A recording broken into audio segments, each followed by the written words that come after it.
Almost there. Almost there. Hey, I got a button on YouTube. Hey, there we are. And we are live. Welcome to Talking Heads, everyone. Episode 174, your once-weekly live show for the latest in beer and tech news. I'm Jeff, and this fine gentleman to my side... Indubitably, it's me. I'm Steve. Welcome to the show, good sir. How are you tonight, Steven? Quite fine. Thank you very much. Good. If you've never seen the show before, we talk beer, we talk tech, we talk games, pop culture, entertainment, usually some Star Trek. This is a family-friendly show in both language and content. We will be drinking alcohol on the show, and in fact, it is Mixology March, so this month is all about cocktails. Let's see. I broke my normal train of thought, so where do I go from here? Oh, right. All super chats are read on the air so long as they meet those family-friendly criteria. And if you want to join the super secret chat and the even more super secret after party, think about joining the Patreon or Float Plane. Links are both down in the video description. As a bonus, you'll get exclusive access to the Discord server where you can chat with myself, John, Rhett, Steve, all of the hosts from Talking Heads, and the ever-growing and awesome community over there. Yep, a little bit overdressed, but it is cocktails. So this is cocktail hour. That's right. I thought I'd dress appropriately. That's right. I started the show with nothing but a t-shirt, and I felt a little underdressed, so I had to class it up with my denim dress shirt. At least getting a button down. Yes. Right, at least a button down. So, yeah. How you doing tonight, Sir Steve? I'm actually doing pretty good. I have to admit, I didn't think I was going to be on tonight. I thought it was going to be Rhett. I got my dates mixed up. Yep. So I had to go and then on top of that, you're like, well, we're doing cocktails instead of beer, and I'm like, oh, I gotta go to the liquor store and get some cocktail stuff. But yeah, no, I'm excited now because I got the two drinks that I want to make, and got all my ingredients in the background over here, just ready to go. Excellent. So now we just got to get the mixing going. Yep. Well, if you want to start us off, I got to get just a little bit of ice. So right. I'll give you the floor, and you can make a drink. So I think I'm going to start out with an old, it's like an old 30s recipe. I think it gained popularity around Prohibition era. Mm-hmm. It's called the Bee's Knees. Oh yes. And it's basically a gin drink. So it's 2 ounces of gin, some fresh lemon juice, and some honey syrup. Now it's not just straight honey. It's just a 1-to-1 ratio of honey and water. And then you're supposed to garnish with a lemon twist. I don't have any fresh lemons down here in my office. I typically don't keep fresh lemons down in my office.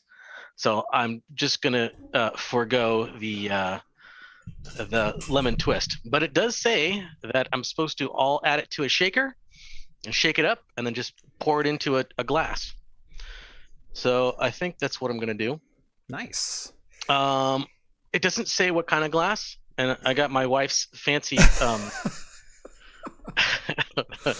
martini glass here that I'm gonna use. Bee's Knees is usually a coupe. But I guess a martini glass will. I don't have a coupe glass. That's true. Yeah, I don't have a coupe glass. But this. No Nick and Nora's. Come on.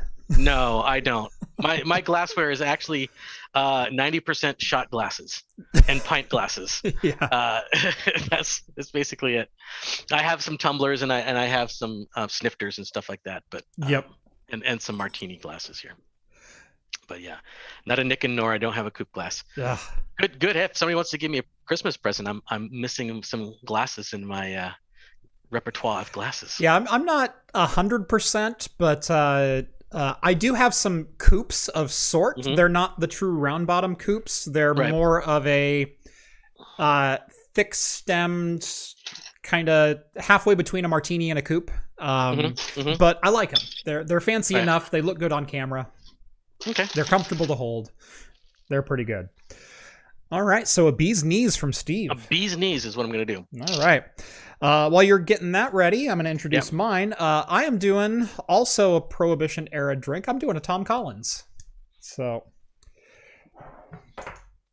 what we're going to do is I'm going to crack some ice, hopefully very carefully with my... It's been in the freezer a while, so I think we just might have to drop it in as a wedge. Hey, there we got a good crack. There you go. All right. So we got one large bomb and then a cracked ice. All right. That was awesome. Trying to shake the ice down, and I shook it right out of the top of the glass. All right. Oh, I forgot my gin. Shoot. Oh, you're gonna need that. So, yeah, mine requires gin too, and I went with the New Amsterdam gin. Now, this is not exactly an expensive gin. Not my favorite. I've had much better tasting gins, but for doing cocktails, this one is great. I've not had it fail on me yet. Makes great lime gimlets, make great gin and tonics. It's not that bad straight by itself either. And it's, I think, well, here in Oregon, it's roughly about $14 or something like that per bottle. So it's not too bad as far as gins go. And then let's see, we need lemon juice. It's a good thing I have lemon juice here in these handy dandy bottles here that look like urine samples. That is quite the lemon urine. juice bottle. Yeah. Yeah. It says, what does it say? Okay, 3/4 ounce. Okay, that's probably going to be all right there. Can always add more if I want. And unlike Steve, I've got fresh lemons. Okay, now to be fair, I just squeezed these. Did you just squeeze them? Okay. I just squeezed them like about 45 minutes ago. So okay. It's still fairly fresh. All right. Well, I'm squeezing mine on camera, but I'll give you the benefit of the doubt on that one. Yeah. I just know if I squeeze lemons here, it's just going to go all over my monitors and everything is going to get all lemony. Yeah. Smelling fresh. Yeah. Yeah. Oh, it smells wonderful here in the office now. So we're going to squeeze one full lemon into my Collins glass. Okay. There's half of one. Let's get the other half here.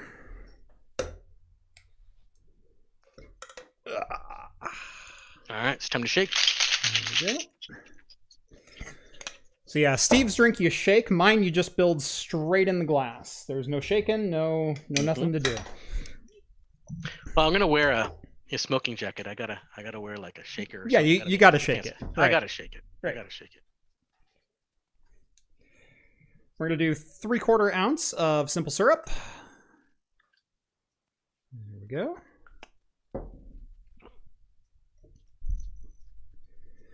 And then I like a little bit of a heavy pour of gin, and this usually calls for 2 ounces. I usually like 2.5, and I'm using a Crater Lake Prohibition era gin. This is a gin that's made from corn here in Oregon.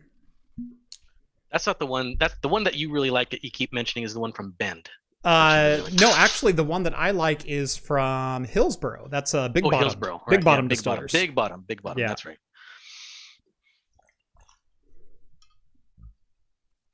Man, I should have doubled mine too. It's just this martini glass is so big, it looks like it's only half full. So we've got our 2.5 ounces of gin in there with our lemon and simple syrup, and then we're going to top with sparkling water.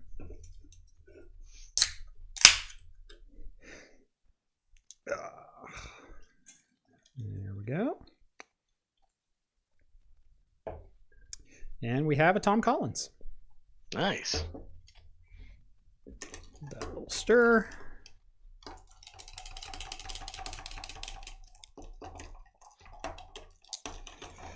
There we go. Mm-hmm. And of course, I've got to garnish it. And we're going to go all out for the garnish with both a cherry and a lemon wedge. Wow, going super fancy. Yeah. Somebody just came in late. Why is Steve dressed up like Hugh Hefner again? Because it's cocktails. It's cocktails. We're doing cocktails. I like how he said again. Again, because he knows you. Yes, of course.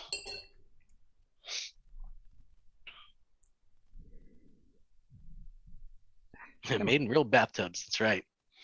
Bathtub gin is the best kind of gin. Yeah. There we go.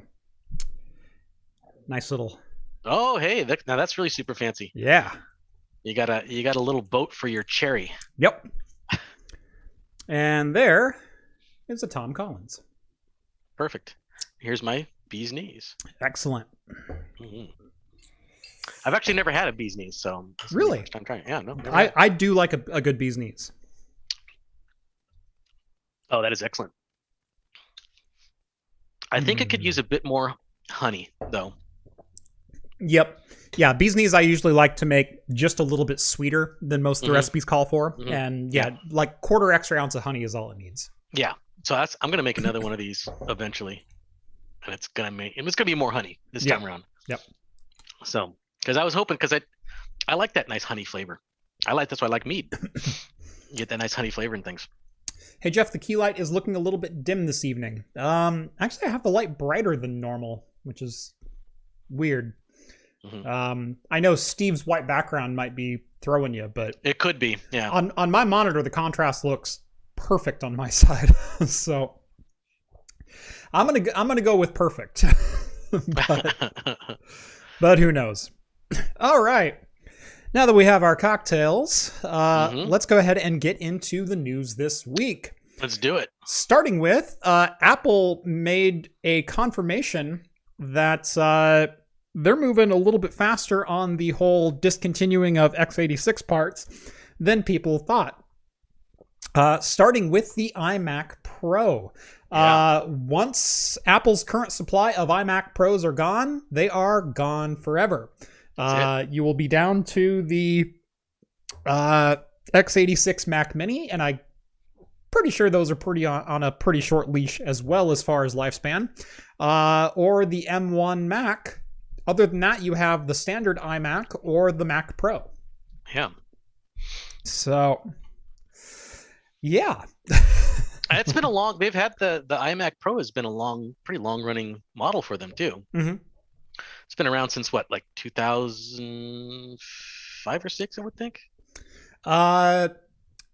2006 was the first Intel Mac.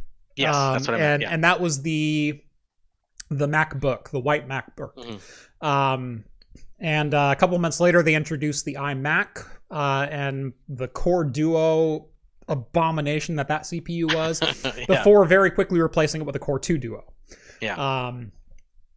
So yeah, 15 years is how long they've been using Intel, and the latest reports are that by 2022 we're going to have Mac Pros that are ARM powered that are no slouches. In fact, I couldn't verify this with a second source, and so I didn't put it in the notes, but I will mention offhand that I did see a rumor, I think it was yesterday, that in 2022 Apple is going to release a 24, a 32, and a 64 core high performance Apple Silicon Mac Pro.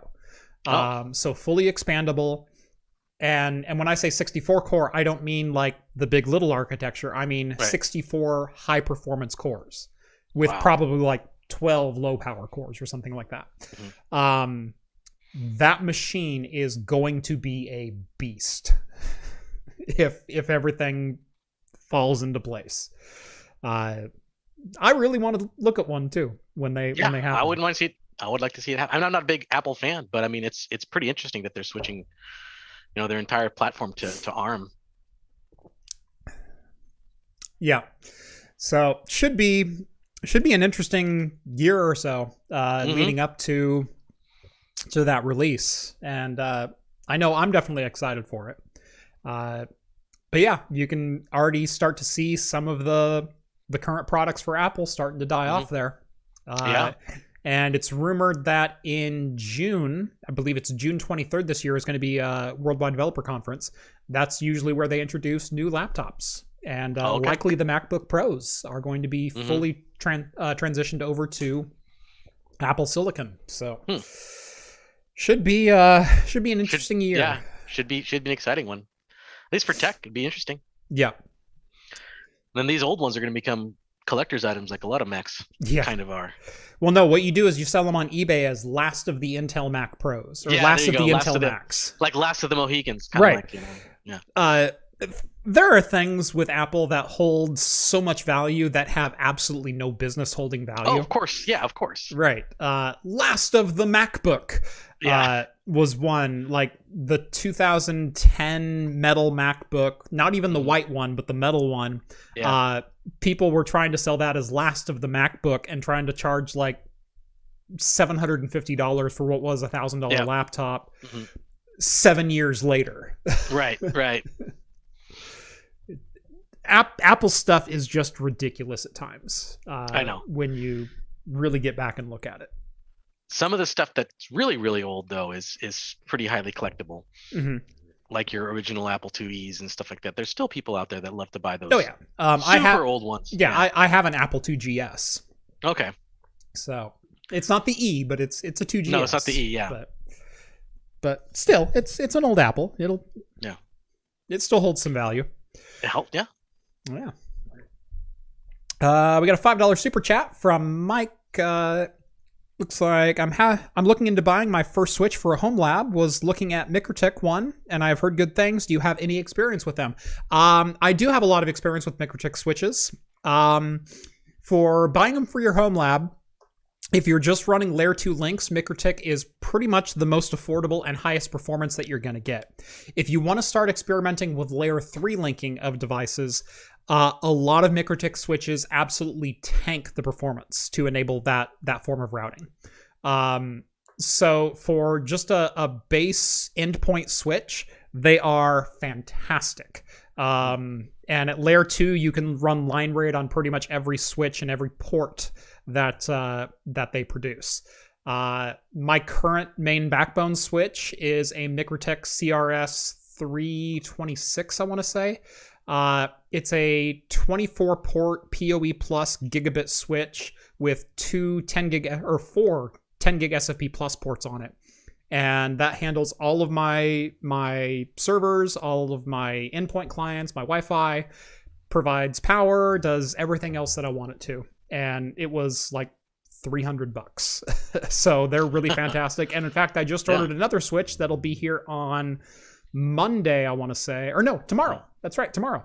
Exciting. Yeah, I bought their 16-port 10 gig SFP plus switch to be my main data center switch. So all of my servers can run 10 gig that have the capability. Plus, it'll distribute 10 gig to a couple other downstream switches. So, yeah, yes, I do stand by them, and they do work very, very well. So, wonderful. Yeah. Oh yeah, you got the copper straw. Is it copper straw? Mm-hmm. Yeah, that's right. Yeah, because I actually have all the proper barware, Steve. Yeah. Oh, that's right. I do have some copper cups.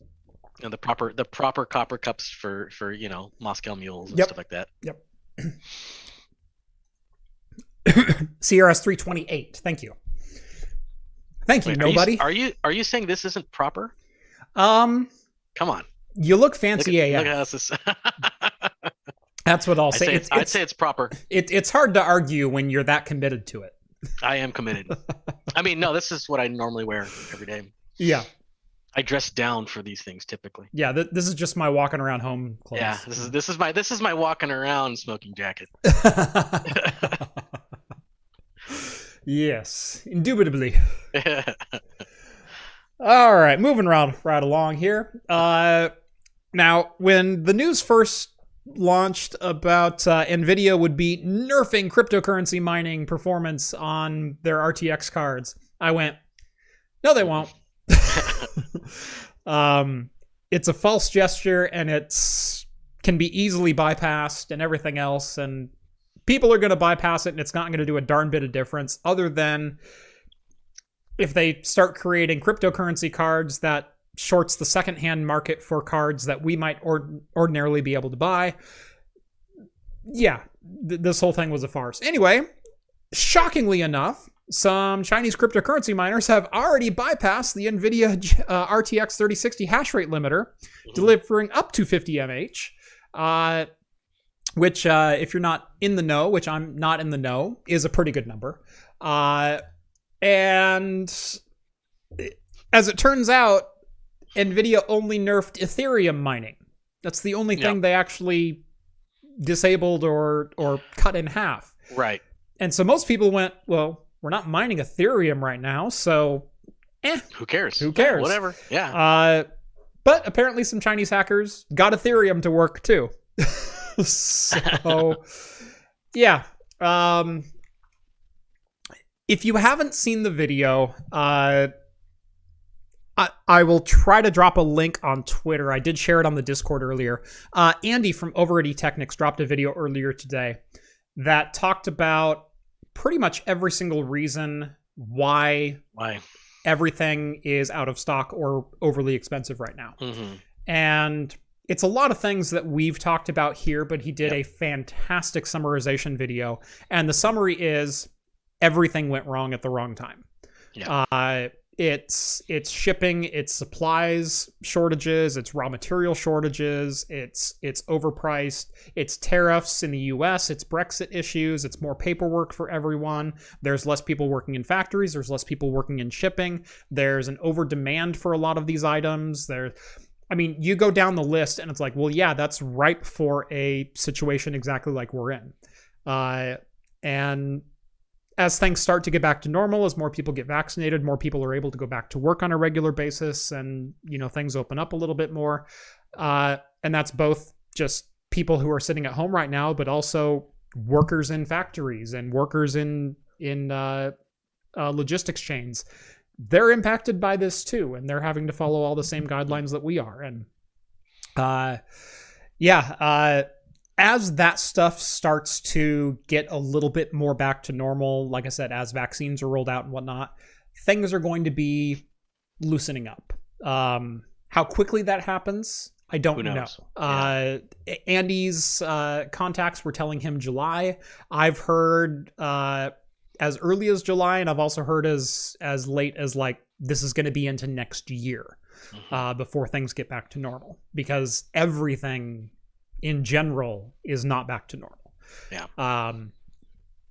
So anyway, if I will try to link that on Twitter, so if you're interested in watching that video, go give that a look. I'll probably retweet it out in the morning. In the meantime, you can just jump over to eTechnics YouTube page and check it out for yourself. And again, he did a fantastic write-up and explanation of, in general, what's going wrong. And the answer is it's a lot of everything.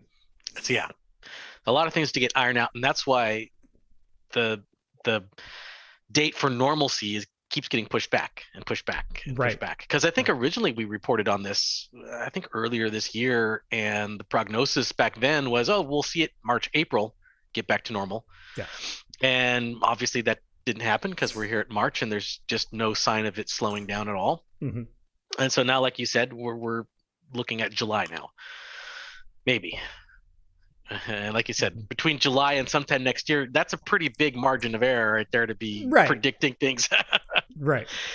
I think it's going to happen between now and maybe 5 years from now. I think I'll be pretty accurate there. Yeah, and that was speaking just to the graphics cards, but there's also short supplies for Intel, for NVIDIA, for AMD. TSMC is limiting production of graphics cards, and that's who NVIDIA and AMD both use is TSMC.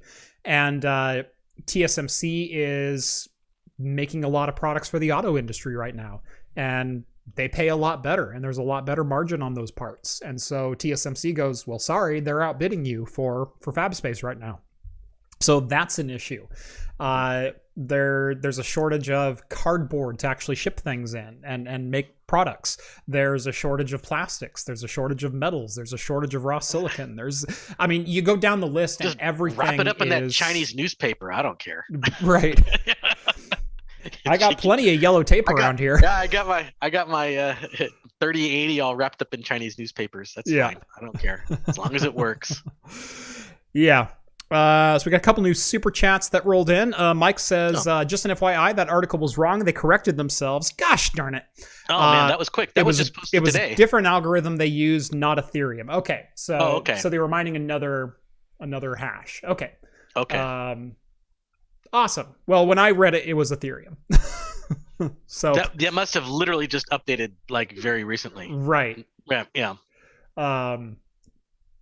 So yeah, but the point, the fact of the matter is, it did jack all to hurt the mining craze. Right. And again, I kind of tied that into what Andy said today is the mining is not the only problem. it's a problem. And that's where a lot of people are trying to buy graphics cards, but the miners are buying them before we even get a chance to. And yeah. And then Novella Hub drops a $5 donation, and unfortunately my windows are being stupid, so I can't quite read it. There we go. Novella Hub. Hi, Jeeves. How do you remove a song in your head planted by Hops and Brews? I would recommend a lobotomy. Those tend to get rid of most of those things. A little Rathacon does wonders. Yeah. Oh yeah, one of those little Rathacon scorpions. Stick them in your ear. Yeah, that would be good. I think ants in your eyes kind of helps, like ants in your eyes, Johnson. Yep. Yeah. Sorry, all I can think of is some certain music. So thank you, Novella Hub, for now getting that stuck in my head. Although I looked good doing it, so it did look pretty good actually. That one there, because there's some of those deep fakes that I saw going around today. There's a lot of those. Yeah. Some of them just don't look great. Right. Yours actually looked pretty good. Mine was pretty funny. Yeah, yours was pretty funny. Yeah. I don't know. I still prefer the cat one. Yeah, the cat. That was good. All right. And yeah, NVIDIA is using primarily Samsung right now. But again, there's larger margins for Samsung as well. So anyway. Yeah, anyway. So it looks like I'm going to have to wait until July to get my new card. Yeah, unfortunately. Sorry. It's fine. Looks like I'm going to have to wait until July to get my new cards too. I'll just keep playing my old backlog. Yep. Nightmare Gamer, $10 donation. I've never liked NVIDIA business model. Everyone was like, NVIDIA did first pass through fan design, AMD Fury back in 2015. It literally have few cards with that same design, AMD pulling, same with Sam. I have no idea what fan design means in relation to you don't like NVIDIA's business model. There's a lot of people who claim to do things first who are far from the first people to do them. Look no further than the people you usually call innovators, Apple, Tesla. There is a thing of making a technology either better or functional or more popular. And sorry, but while the Fury was a fast card, it had a litany of issues that kept it from being the best card. And it also ran hotter than hell, even though it had a pass-through design. What NVIDIA has done is created a fast-as-hell card that also runs cooler than heck and is also, for all intents and purposes, silent inside of a PC. So you might not like that NVIDIA said we were first, but AMD didn't exactly blow the barn doors off it when they did it. So in my mind, NVIDIA is the first one to do it right. And as far as business model, what business model? They make products for people to buy. Yep. That's what they do. Yep. All right. March 15th. I cannot wait until March 15th. That's right, March 15th. It's going to be a big day. It's going to be a very big day. Big day. So AMD Epyc Milan, 3rd gen Epyc, Zen 3 Epyc cores are finally coming. Now, based on what we know of the Zen 3 chiplets, we know that likely we're not going to see a core density increase. We're not going to go from 64 to 128 cores. But that's not to say that Zen 3 isn't going to be one heck of an improvement, even over AMD Epyc Rome. And let me tell you, even first gen Epyc is pretty darn good. I've got my 32 core 7351 chip, which is only a 2.2 gigahertz chip, and I believe it boosts to 3.0. It's not a bad chip at all, especially compared to some of the modern Xeons. But Rome in the efficiency and clock speeds that they managed to get out of those CPUs, Rome was a very impressive processor based on Zen 2. Yeah. Milan, I want one. I don't know what I'd even do with it yet. Do with it, yep. But yeah. But oh man, I want one. Yeah. I want one. And Brian says, oh boy, more stuff you can't buy. Actually, with enterprise stuff, you often can get your hands on that. You'll be paying a pretty penny for it, but right, it comes with the enterprise costs. Yes, yeah. But yeah, you often can get enterprise parts. Yeah, that's right. The Epyc 2 stuff will start coming down though once Epyc 3. Yes. So yeah, I might finally get an AMD Rome chip out of this. Yeah. Yeah, but no, I desperately want one of these Zen 3 Rome chips. And again, I don't even know what I would do with the dang thing. But we know if AMD Epyc Rome or Epyc Milan is launching right now, that means Threadripper is not far behind on 3rd gen. Yeah. And I think myself and a lot of others were a little bit disappointed that when they introduced Threadripper Pro, that wasn't a 3rd gen chip. It was just another 2nd gen chip with a little bit better binning and a little bit better boost on it. In the 3995 WX. Yeah, we got the 8 channels of memory, but it wasn't Zen 3 yet. And man, I want a Threadripper Zen 3. I don't need 32 cores. I don't need 64 cores, but I really, really want them.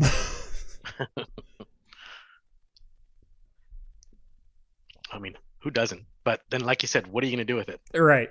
It's a little overkill for anything that I got used for. Render video really quick? I guess. I mean, I don't even render videos. I would have practically no use for this. I'd be like, hey, Jeff, you can come over and render videos over here. Right. Bring your whiskey. Right.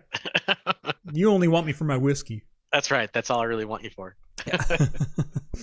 Andrew, $5 super chat. Apple and Disney are the biggest thieves in the world when it comes to stolen ideas. Well, yeah. And? Yeah. I think Microsoft is pretty guilty of some of that stuff too. I mean, their first successful OS, DOS, was pretty much entirely ripped off. Yeah, exactly. Yeah, the interface for Windows was ripped off as far as the mouse and click interface. And yeah. Again, there's doing it first, and then there's doing it first on a commercially viable way. Yeah. Or just applying the right technology in the correct way where people will buy into it. Oh yeah. So yeah, Epic Rome for the wife's gaming rig and server. Yeah. To be perfectly honest, I don't know that my wife even needs discrete graphics in this day and age. She plays a lot of Minecraft. She plays a lot of some other simpler and older games. She got into Planet Zoo recently, and so she's been dabbling on that. But Planet Zoo actually takes a bit. Planet Zoo does take a bit. But she's got an RX 570 in her rig, and it runs fantastically for her, even at 1440p. I gave her my old 1440p panel when I upgraded mine. But most of her gaming could be done on an Intel Nook, 4th or 5th gen Intel Nook with Intel HD 615. She doesn't require a lot of power, and she's not an enthusiast. As long as the game is playing, she's perfectly happy. And when I say playing, I mean 30 FPS. Yeah, doesn't care about FPS, doesn't care about resolution too much, as long as you can see it. Yep. Looks good. And again, I come from a generation where it's really hard for me to be an FPS grump or elitist when it comes to things like that, because I come from a generation where, heck, 17 frames per second was a perfectly playable frame rate. Oh yeah, for a lot of early titles. Well, I remember back in the day when people would overclock their older systems, but they were running at resolutions like 1024 by 768, stuff like that. They were not running at very high resolutions. But yeah, they're like, oh, if you get 60 FPS back then, you're like, that's awesome. Right. Even though the monitors by default most of the time ran at what, 90 hertz? Most of the time they ran default at 60 still. But most CRTs had modes that would go 90 and even up to 120 hertz. Yeah. All the ones that I had were at least 90. Yeah. Most of mine were 90 as well. So I still wish I had some of my really, really nice CRTs. I know, me too. Like I was so amped to make the migration over to LCDs. Me too. And then only recently have they gotten to a state where I'm like, okay, I'm really happy with them now. Yeah. But yeah. It's just, they're so huge. They're just monstrosities, these big, heavy boat anchors. Yeah. They're just like, they're cool, but man, they take up so much space. And American Cosworth sends a $5 donation. And here I am because of Jeff with a 48-thread Hive Zeus server that I don't even know what purpose I'm going to use other than for learning. Well, if you learn something, then is it really anything wasted? That's what I would argue. You can wow your friends and maybe get the ladies, bring them back to your place, show them your server rack. But I will say my server rack also has way more compute than I ever need in my home rack, but it also lets me diversify my content. It lets me experiment a little bit more, and in and of itself, it's there so I can learn and continue to enjoy the hobby, and improve my own skills. So, it's not wasted if you use it for learning. Mm-hmm. But yeah, on Monday, we should know just about everything there is to know. Right. At least as far as parts that are being released for Epyc Milan. Yep. And it's great for John because now you guys will have a lot to talk about as opposed to this week where we're like, what do we got? Mm-hmm. let's take 20 minutes making a couple cocktails. Yeah, exactly. Yeah. Which, speaking of, we've only got 20 minutes left to finish if we want to have a second. So I have been sipping mine very slowly. Oh, that kind of reminds me. I should probably prep for my next one, because this one requires some wine, actually. So Steve, mm-hmm. Bree in chat chimed in and said, "Lady here, and I would be impressed." All right. There's one. Yes. I'll show you my rack if you show me yours. Oh, come on. I'm talking computer racks. I wasn't talking about anything else. I wasn't being crude. I'm a gentleman. See how I dress? Yeah. Yeah. Well, so did the Continental. No, please don't go. Stay and relax some more. Would you like some more champagne? Champagne? Champagne. Yeah, that was an old SNL. I don't know. I think Christopher Walken probably still does that character when he goes on. I haven't watched SNL in a long time. Neither have I. Yeah, I hope he would do that character still if he went on. Yeah. The Continental is a great series. Yeah. If you ever want to get into a fairly shallow YouTube rabbit hole, that's a good one to go on. All right. Let's see. What are you opening with a cork there? Bottle of wine. Oh, okay. Because this next cocktail requires a little bit of wine. So I'm going to let it breathe a little bit. You know how you're supposed to let wine breathe when you first open it? Yep. I don't know if that really does anything. Fancy. Yeah. Now, I made my own infused liquor for a cocktail tonight. So. Well, see, you went one step further. That's right. Now you have to tell me what you infused, though. Well, I made an infused whiskey. So. Oh yeah. Okay, that sounds good. Yeah. We'll see. If you noticed any websites were down today, there might be a very, very good reason for that.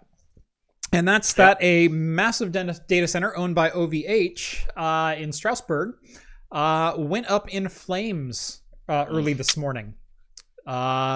One of their buildings, SBG2, was completely destroyed, and the fire did reach two other buildings and at least partially damage those. It looks at this point like the fire originated or accelerated greatly because of a 20,000 kilovolt power supply room, or power mains room. Mm-hmm. So this could have been like a transformer explosion that started this off, or a number of different things. But what we know right now is no one was injured, thankfully. No staff member. There were only 3 staff on facility right now, and they all got out, no problem, and no emergency response members were injured in the blaze either. But it took multiple hours to get the blaze under control. And you can see from the pictures here early this morning, it was quite the light show as things were going up. Nobody with marshmallows though, for some reason. Right. I would be there with marshmallows. You would be. But yeah, so the entire facility, so that's 8 full buildings of data center racks, are down at the moment because the power has been taken out to the area, and they will not be able to power back on until at least Monday is the time frame for that right now. Now, there's been not a lot of word on remediation steps for people who have colos or are leasing space within these racks, or hosting services in these racks. They're still trying to go through a postmortem and then figure out where to go from there. But at the current time, it looks like Monday is the earliest that the rest of that site will come back up. And if you had data in there, I hope you had good backups. Which they probably could be relying on them for their backups as well. Right. Some places do that, but who knows? Yep. Yeah. Why didn't they have fire prevention?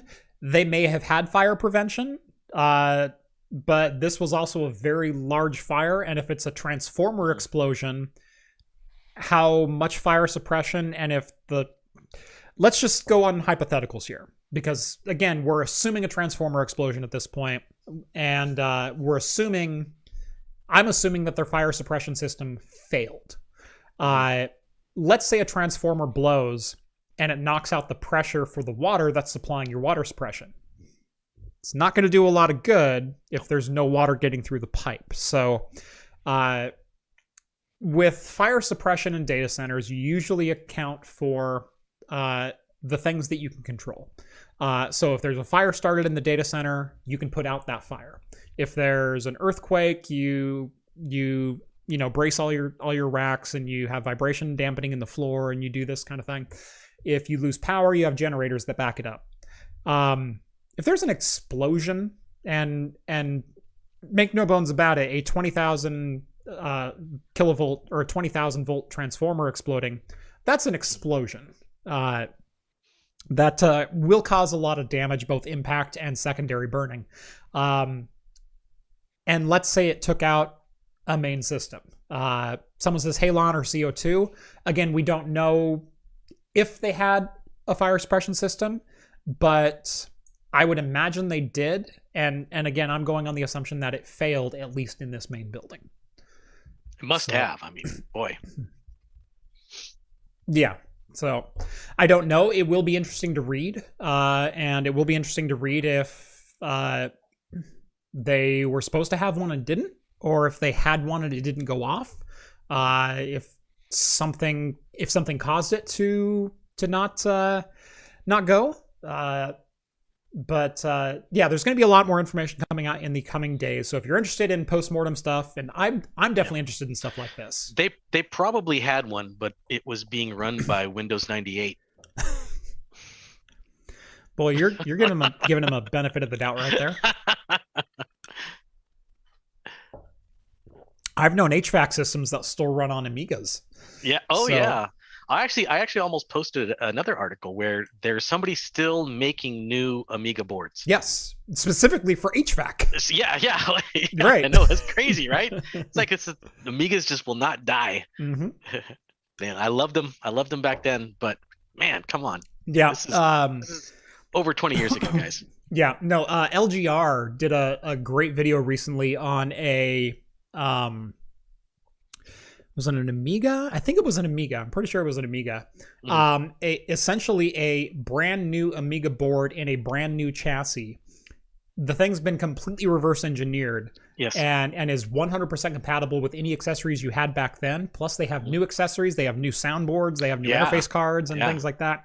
You can add networking to them. And it's like, oh, that's cool.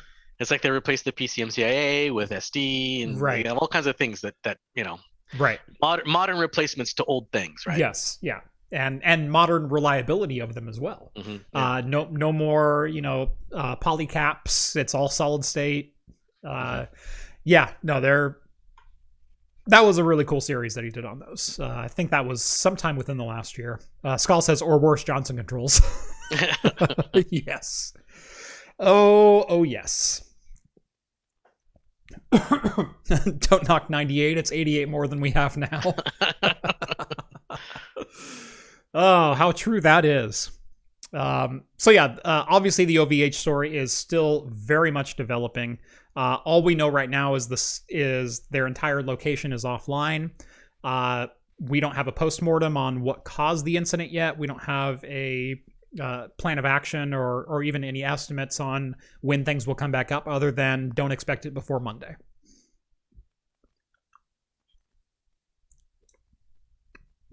I love a good Tom Collins. Oh yeah, Tom Collins are great. And this gin is fantastic. I've had that one before. Yeah. And it is good. I do like it. Yeah. I don't like it as a straight gin. There's other gins that I prefer above that. But in a mixer, this has everything that you want, and all those flavors stay intact. Because there's a lot of gins that you'll mix them, and you're supposed to have a London dry gin, and it ends up just like washing the whole thing away. Yeah. Or all you get is like a little bit of that pine needle on the back end. You lose all of the aromatics, all of the other infusions of flavors. Yes. This one stays together when you mix it. So it's not the best gin to just pour yourself a snifter of. Right. But it's a really good mixing gin. And I found a lot of gins that are like that too. And it really depends on the botanicals that they put in it. Because some of them are great straight by itself because of the interesting botanicals that they put in there. You know, it'll be like, I think I had one that was like grapefruit and dill. And junipers. It was like a very interesting combo, and just drinking it, sipping it by itself was phenomenal. But I couldn't mix it with anything. Yeah, just because those flavors were just, there's nothing that would go with it. So yeah, who knows? Oh, yep, there it is. The Hackaday article. That's the exact one I was talking about.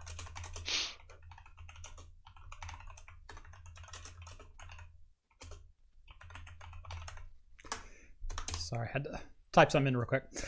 So you got another super chat. American Cosworth, $5. My wife was disappointed that I had to raid her rig to get 432 gig RTEMs to get the 2651 V2s to work in my Hive Zeus. And he says, hashtag Dobbs Winery in Dundee, Oregon. I have not been there. I don't know that I've been to that one. We have a lot of wineries down in my neck of the woods. I'm kind of, where I'm at is fantastic. And I honestly cannot wait for things to open back up, because I moved to Salem because I like beer and I like wine and I like cocktails. And I live literally 2.5 miles from a brewery. No, not even that. I live 1.7 miles from a brewery. That's right. There's one closer that I found. Really? I live 1.7. Yeah. I don't know if it's new. It's been around a while. I'll give you the name after. Okay. But there's a brewery that I found that's just around the corner from me. There's a winery that's less than 3 miles from me. There's a cidery that's 4 miles from me. There's 4 or 5 more breweries that are within a 5-mile distance as well. Plus downtown Salem, which I'm in the area. There's like 6 really good cocktail bars right there. Yeah, it's perfect. I think there's distillers. There's a distiller right close to Vagabond too. Oh, really? Yeah, they actually have something interesting. They have one of the, I think it's the only milk fermented vodka.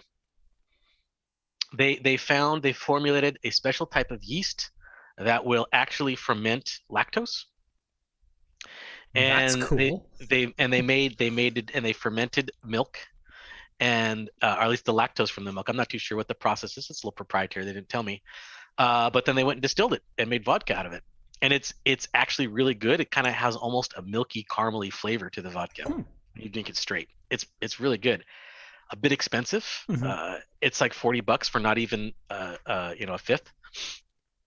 I think it's just like a quart. That's not bad. Like that. Yeah. It's unique. You can't get it anywhere else. And they sell it. There's a distillery. It's like right next to Vagabond Brewing. Yeah. That's where they have it. Yep. Excuse me.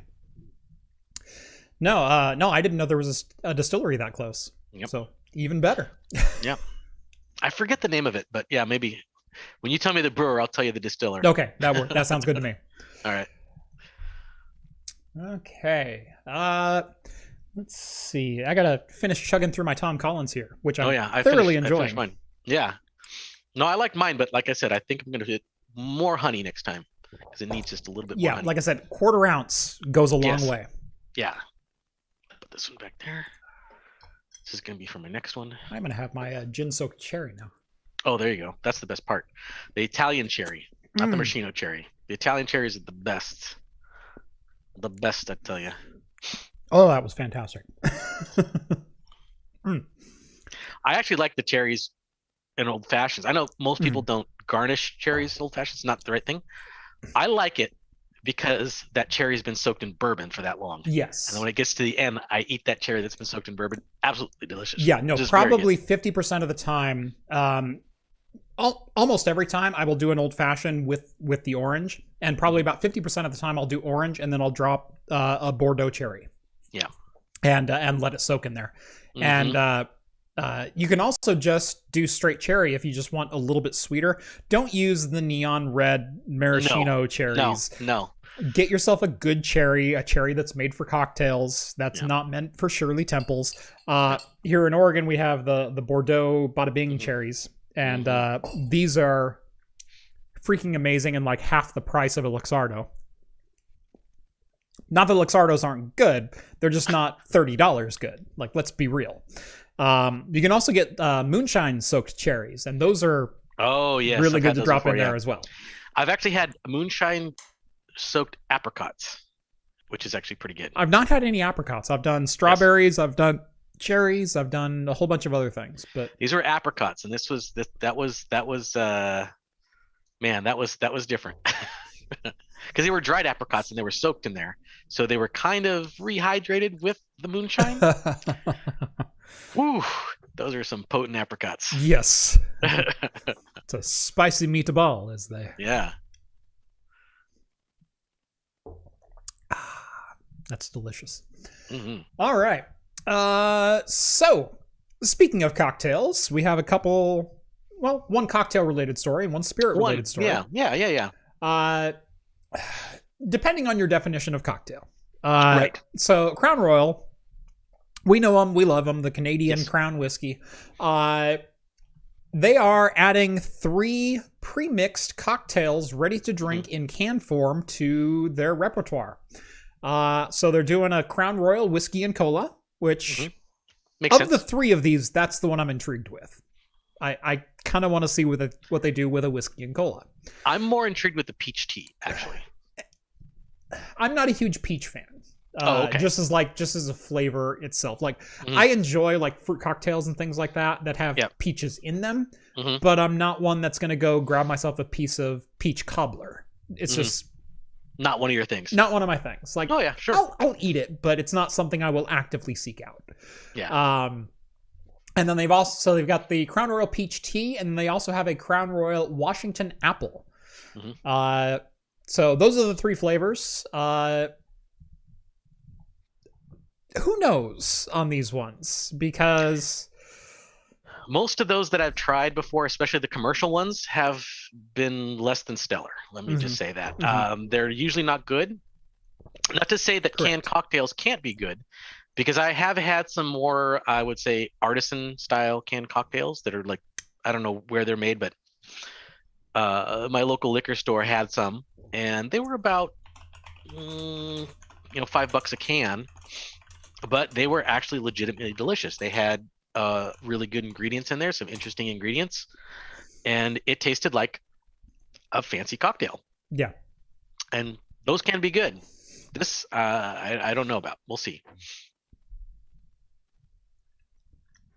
Yeah, whiskey and tea is fantastic. In fact, the reason why I'm interested in the Crown Royal peach tea is because Crown Royal actually makes a peach whiskey. Yes. And it's, I don't know how prevalent it is in everybody else's area, but we get it here every once in a while. Mm-hmm. And it is absolutely delicious. I take that stuff and I mix it with a little bit of lemonade, and it tastes just like a peach iced tea. It's just fabulous. And I go through that bottle really fast when it comes around. So that's why I'm more interested in this peach iced tea in a can, because if they make it available for me to just go buy in the store, I might have to pick up some of those. Yeah. Yeah, no, like I said, of the three of these, the whiskey and cola kind of interests me the most, and they didn't dull it down. It's a 7%. Yeah. And so it's about what you would get if you made your own whiskey and cola with a shot of whiskey and 12 ounces of cola. Oh, yeah. So I'm not disappointed there. I'm really disappointed when I see like Jack Daniels come out with the Jack and Coke, and it's 4.5%. It's like, yeah, it's not a Jack and Coke. Yeah. You're watering it down on purpose. You're watering it down. You're skimping somewhere. You're relying on your name to sell a brand. Right, exactly. Yeah. And so 7% is about what you end up with when you do a Collins glass with a whiskey and Coke. And so I am happy with that standpoint. We'll see what happens though, because like you said, the quality on pre-canned cocktails is wildly up and down, but the problem is most of them are down. Yeah, exactly. Yeah. They're just not. They're not up to snuff half the time. Right. Yeah. Yeah. In fact, the only pre-made cocktail I've ever found that I really enjoy is the Courage and Stone, the Aisha Tyler pre-bottled old fashioned and Manhattan. Like, I do pre-made cocktails sometimes. I will batch make old fashions and Manhattans from time to time, and those put mine in their place. Yeah. Like, I'm not saying mine are bad by any means. I make a really, really good batch made old fashioned, but what they're doing with the Courage and Stone is just so good. Yeah, it's actually stuff. Whiskey. It's actually vermouth. It's actually they're using real fruit and aromatic bitters and whiskey and nothing else, and it's really, really good. Now is Aisha Taylor stirring it with her arm, which is just like I don't know what she's doing, but she needs to keep doing. Yeah, that's good. Yeah, let's go. I'd buy that right away. Exactly. Yeah, no, it's fantastic, and it's also. It's a little expensive. It's $20 for a 200 ml. Well, that's the thing. Is like when you start using real ingredients and stuff like that, the price goes up. Yeah. That's why a lot of these, branded cocktails and stuff like that, in order to make it on the store shelves and be competitive, they have to cut somewhere, and it's usually quality of ingredients and amount of alcohol and stuff like that, and then they rely on name brand recognition to get it going out the door. I do want to point out, not to bring the show into a weird direction or anything, but Stephen points out, stopped drinking more than 10 years ago. Matter of fact, meeting my sponsor again tomorrow. Good on you. That's awesome. That's good. One thing that I like to celebrate here is not necessarily just I drink alcohol all the time. It's responsible drinking, and it's also. I hate to say do it the right way, but what you see on camera is about the extent that I drink. And what you see on camera is me drinking one cocktail or one beer over the course of 2 to 3 hours of shooting a video. Yes. Like, that stuff takes time. And that's my drink for the day.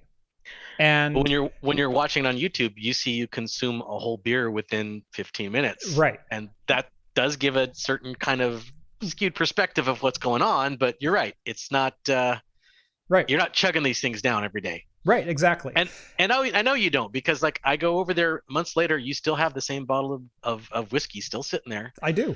take a little sip of it, Yeah. once in a while. Yeah. I the reason I started this channel and focused it around beer and spirits and whatnot is not because I need an excuse to drink.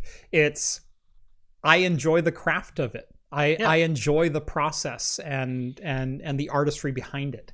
And everyone has their own opinion on alcohol, and everyone has their own journey when it comes to alcohol. Some people are vehemently against it, and I understand that. Some people can't control it, and I understand that. And what I'm trying to demonstrate here in my channel is what I consider a proper way to be an enthusiast about something without going overboard, without, all of the negatives that come with it. About dressing up in silly costumes. Yeah, exactly. Don't do any of that. But no, Steven, that is freaking awesome, man. Yeah. I love hearing stories like that. So of someone that is getting control over it.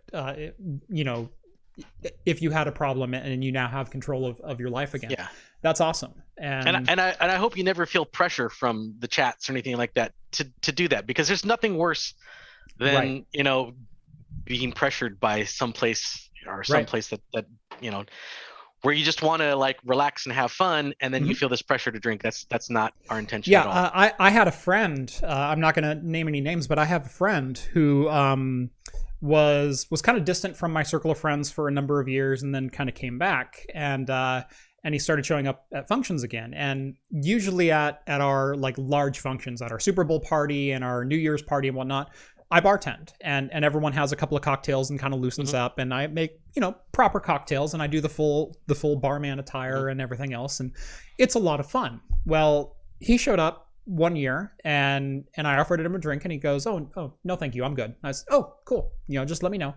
And whatnot. And I asked him at the next event, and he goes, no, I'm fine.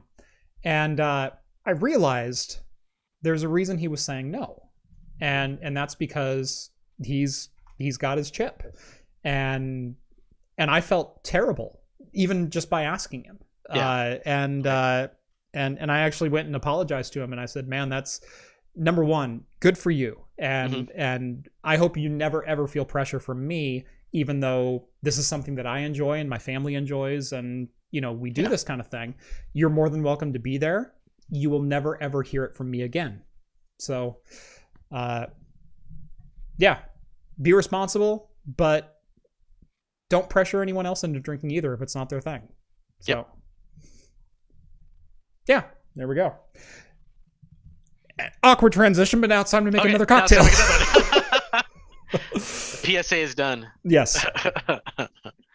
All right. So this next one that I'm going to make is a twist on the traditional whiskey sour. Okay. It's called a New York sour, where it's basically a whiskey sour, but you top it off with some red wine. Nice. So that's why I have the wine out, and that's why I have more. I'm going to do lemon and lime for my sour mix. Okay. Because I find it gives it a more complex flavor, a more outgoing citrus flavor. And I think this one also calls to be shaken. So I'm going to take my shaker out again. Yeah. A New York sour is shaken. What's funny is you're going with the New York sour. I usually go with a Boston sour because that's my preference. Now I almost did because the Boston sour has the egg with the foam on top. Yeah. So I almost went with the Ramon Fizz. Yeah, because it also has that stuff. I've had that before. That's fantastic. I just didn't want to bring a raw egg down here. I don't want to. Actually, in the video that I'm shooting first thing tomorrow morning, I'm making a Boston sour. Actually, nice. Sorry, I'm making an amaretto sour. Amaretto sour. Yeah. I like amaretto sours too. As well. Yeah. But no, that's funny. So off you go, and I'm gonna go grab some ice for myself. And all right, here's this thing rolling. Do some lime juice there, out of my urine samples here, my urine sample containers. Perfect containers for storing lemon juice. All right, so we got that, and then we're gonna do the bourbon. This bourbon I got This is the first time I've tried it. It's called Rebel 100. It's just a straight Kentucky bourbon. This one is 100 proof though it's a little more potent. And I tasted a little bit before I came on, and it's pretty good. It's a little smooth, a little sweet. Definitely a bourbon.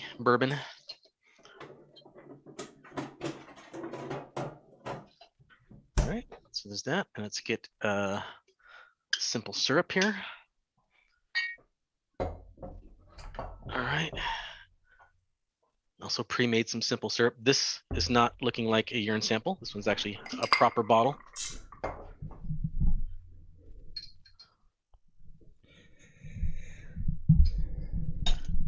All right. You ready to shake? I am ready to shake. Perfect. Great timing. So I am making an interesting drink, and I don't remember it has a regular name, and the name is just a cold brew whiskey coffee. That is normally done with 1.5 ounces of whiskey, 1 ounce of coffee, and 1 ounce of heavy cream. And then you shake that and make it kind of nice and frothy, and you pour it over a rock of ice. Oh, that sounds good. And it's pretty good, right? Well, I had a couple of cocktails that I wanted to make that were coffee-based cocktails, but I wanted to go ahead and do something really special, and that is cold brew my own whiskey with coffee. So this is whiskey that spent 36 hours being cold brewed. Oh, that sounds wonderful. With a dark roast coffee. And oh my God, the smell on this is black coffee. And it's amazing. Oh, wow. I made myself an old fashioned with this the other night to try it out. Oh man. Oh, it's beautiful. Good. I had this one. A friend of mine had gotten this whiskey, and I'd never seen it before. It's got a monkey on it, and it's a banana flavored whiskey, which I'd never seen that before. But he mixed that with some coffee Kraken. So he took the coffee Kraken. Oh, the coffee Kraken is so good. The coffee Kraken mixed with this banana whiskey. Oh, it was amazing. It was like just this banana-y, coffee cakey, almost like dessert type drink. It was really, really good. But I have yet to find where he got that monkey whiskey. Oh, all right. Man. So, like I said, this is not just a cold brew whiskey drink. And like I said, that's the best name that I could find for it. So this is 2.5 ounces of a cold brew coffee infused whiskey. And instead of the ounce of heavy cream, I'm doing 1 ounce of Bailey's. Oh, there you go. Because I didn't have any heavy cream, and I went, you know what? Just use Bailey's. Will make one heck of an Irish coffee. Now, I'm missing... I was supposed to have a spoon, because I'm supposed to float the wine on top. Oh, you don't have a bar spoon? I didn't. Well, I had one, but I forgot to bring it in with me. I must have put it in my pocket, and then I don't know. All right. Well, it is what it is. I'm gonna try to just gently. Maybe I'll put some in here, and then I'll see if I can like gently layer it on top. Because if you're gentle and you put it on the ice just right, it works just as well if you're really careful. Okay, never mind. I'm not careful. All right, well, whatever. It still kind of separates and floats at the top. I was trying to pour this without my strainer, but I'm gonna have to grab it. Oh, great! Thick. Now my desk is gonna smell like wine. It's a good thing phone conferences don't have smell-o-vision. All right. Actually, that looks pretty good. It's got the layer still there, separated. Not too bad. Yeah, if you pour very gingerly, you can get it to work. Yeah, it works okay. A spoon works a lot better, but this works okay. It smells delicious. There we go. Cocktail name, Jeff's Blood. You're not wrong. Oh, man. That smells wonderful. Let me try this now.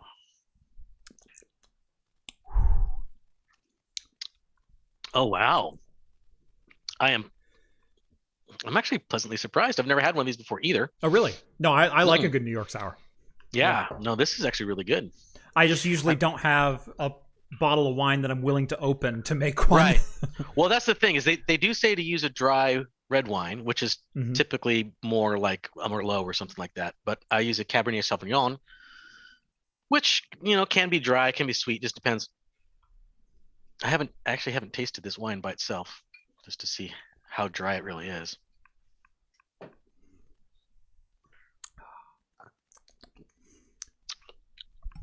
Yeah, not a bad wine by itself. I will say, even with the addition of the Baileys, yep, this needs a little bit of sugar. Really? Yeah. It's too much coffee? It's that much coffee.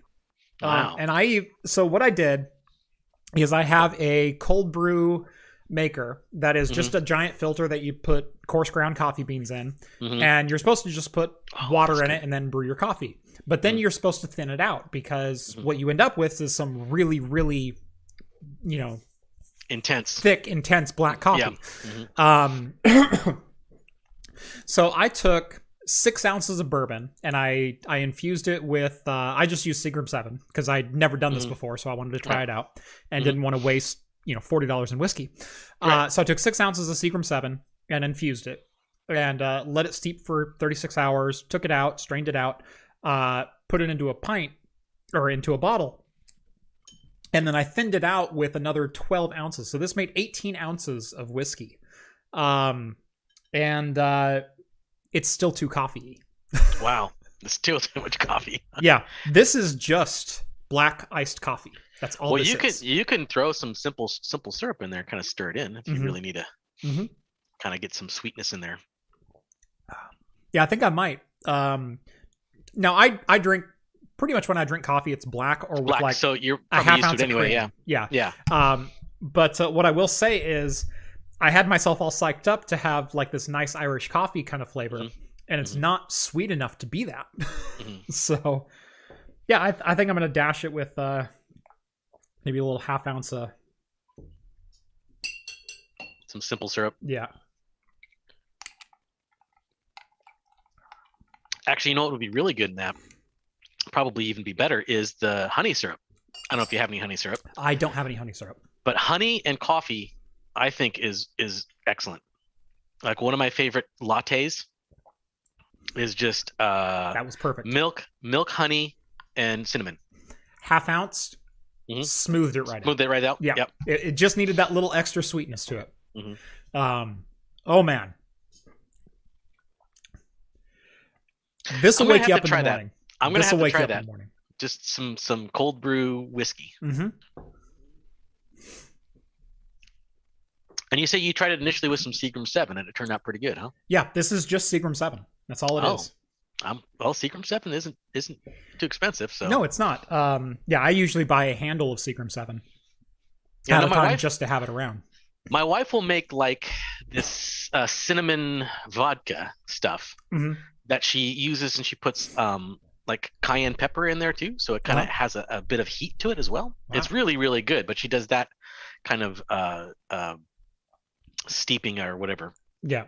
Not cold brew, but just lets it sit in there, tincture or whatever. And that's pretty good. But I think that's the extent of what I've done. I've tried making my own gin once before. Because that's just vodka, and then you get the botanicals and steep the botanicals in there, and then hey, you got gin, right? So yep. Yeah, that's all gin is. Yeah. What's funny is there's so much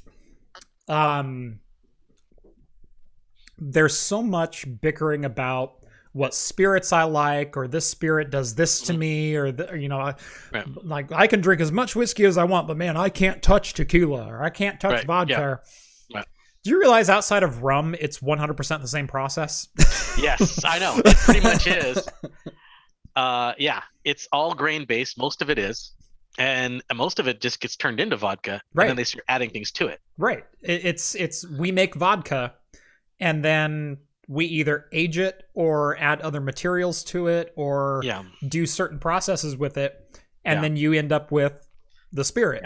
Yeah. Most of your liqueurs and everything like that are all vodka based. Yep. Now I think whiskey. There has to be a particular grain bill to be called it a particular thing. And when you come to like Kentucky whiskey or bourbon or whatever. It has to come from a particular region. Otherwise, you can't call it that. Right. But other than that, yeah, you're absolutely right. It's all mostly just highly distilled grain alcohol. Yep. Yeah. Yeah. For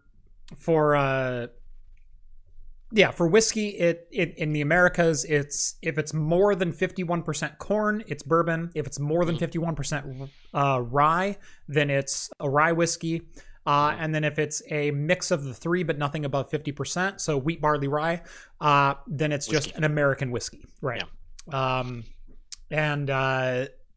Then you have over in Ireland, there's different rules for it, for what they consider, different whiskeys. There's different rules in Scotland. There's different rules everywhere else. What's really funny is the rule in America is to be called an American whiskey or a bourbon or a rye, you have to be aged in new American oak barrels. Yes. So brand new charred American oak. But they don't say how long. Right. They don't say how long. Yeah. It just has to be aged.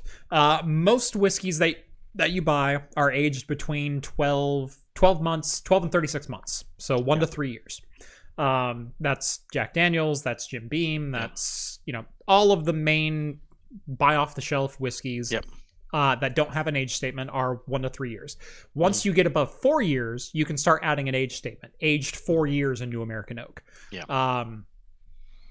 And over in Scotland, Scotland's rule is it has to be aged in barrels, but they can only be used barrels. They cannot be aged in old barrels or in new barrels. New barrels, yeah. And so what happens oftentimes is, since America has to age in new American oak, they will age whiskey in new American oak and then ship the barrels over to Scotland, and then Scotland will age Scotch in old American oak. Just one of those funny little tidbits. Yeah. Yeah, and that's why rum is completely different, because it's derived from sugarcane. It's all sugarcane. And that's why you get your dark rum, which is the molasses byproduct with it, and then the clear rum, which is the sugar side of it. Right. Yeah. And I kind of prefer dark rum over light rum. Me personally. Too. Yeah. For mixing, like rum and Coke, Cuba Libre kind of thing, white rum. But you can get some really good dark rums, spice rums. I actually prefer my rum and Coke to be dark rum. Really? Yes. I like my Myers and Coke a lot more than my Bacardi and Coke. It's just a preference I have. I like it specifically because my wife doesn't like it. I will do the Bacardi I do the Bacardi and Coke, but you have to have a lime to go with it. Okay, if you don't have a lime, a true Cuba Libre. True Cuba Libre. Right. Yeah.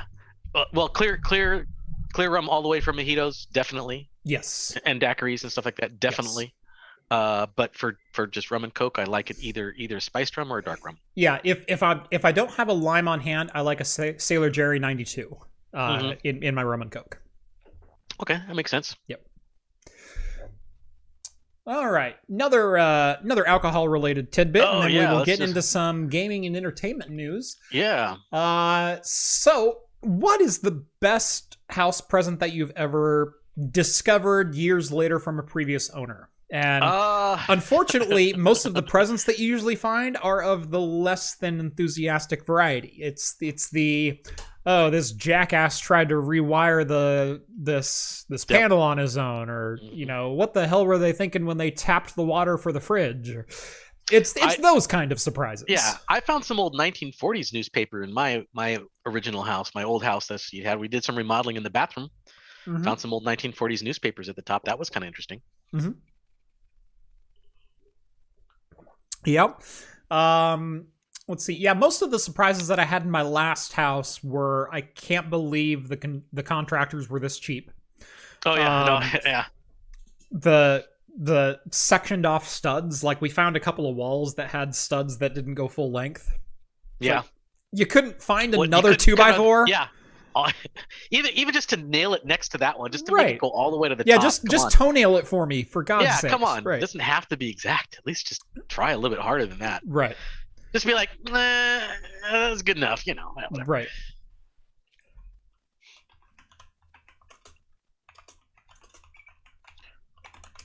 Someone asked, what is the age statement on Seagram 7? There is no age statement. on the base Seagram 7. There are variants of Seagram 7 that do have age statements. There's a Seagram 7 8 and I think a Seagram 7 12. But yeah, base Seagram 7, it's likely 12 to 18 months. It's not the most intense of aging processes. No. It doesn't have a very big oaky or profile like that at all. Right. The reason I like Seagram 7 in a lot of like cocktails that I will have, it's my house whiskey. And so when you come to my house and you want a whiskey cocktail, unless you're a really good friend, you're getting Seagram 7.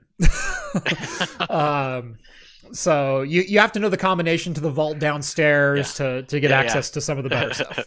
But I have a 12 bottle bar upstairs on a sideboard next to our table. And I have 12 bottles there those are my house liquors. So I have a Gordon's London Dry Gin. I have a Seagram 7 whiskey. I have a couple of different rums. So I've got a Sailor Jerry 92 and a Bacardi White. And just staples. Just the staples. If I ask for a gin drink, this is the gin taste that I expect. It's not the best, but it's the one that I expect. And that's how I go through my 12 bottle bar selection. And I will be doing a video of that for premium members on the content. So if you want to check those out, hit up the Floatplane or Patreon and look at the premium membership. I believe it's $4 or $5 depending on which platform you get on, and gets you usually access to 1 or 2 additional videos per month. And I can be a little bit looser on those videos, so it's kind of fun. Because it's Floatplane, Because it's Floatplane, right? Anyway, so Steve, you said you found some 1940s newspapers. I found some studs that weren't full length.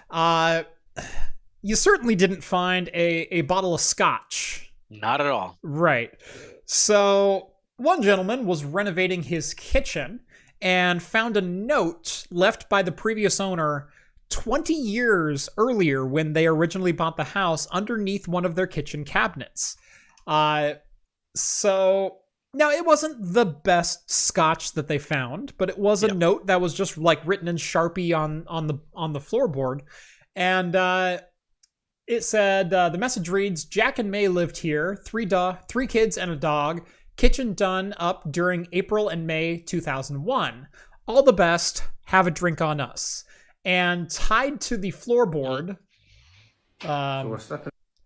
see, can I do this without sound? Yeah, there we go. Tied to the floorboard under this cabinet was a screw with a zip tie and a little shot bottle. I think they were probably hoping that somebody wouldn't remodel it for a lot longer, like it maybe 50 years. Or something right, like exactly. That. Yeah. I mean, it's just a little taster, little 3-ounce bottle. So, one for you and one for your wife, kind of thing. Yeah. But it was a little bottle of Glenkinchie, and I've never had Glenkinchie, but I assume it's a decent scotch. But yeah, this was in Scotland, so I mean, you're getting it straight from the source, right? Exactly. But how often do you knock out a cabinet and go, oh, there's a bottle of scotch in there? Yeah, I did have. Okay, so I have 2 things. One, I have a friend who recently moved into a farmhouse. It was an old rundown that the previous owners were old, and I think they either had passed away or maybe moved into a retirement home. But anyway, it was in disrepair. So he takes it up because he's always wanted land, and so he goes out there and he finds this old outbuilding, this shed that's kind of been sitting out there, and he goes out there and he's got tons of this homemade wine, like just tons of it. And so he doesn't drink, and so he calls me up and he's like, "Hey, Steve, come on over. I want to show you all this stuff. You tell me if it's any good or not, because I don't know anything about it." And I go out there, and 90% of it looked really bad, and you can tell that the guy probably cared at the beginning, because he had some really nice old bottles with labels on it and everything like that. And then you start going down the line, and pretty soon it was just 2 liters. Yeah. Or an old Sunny D bottle with the cap screwed back on it. And like, those are crap, but you don't want those. Those are, you don't want those. You're going to die. But the older ones, they were fine. They looked good. They had seals on the bottles and everything, and they were wine.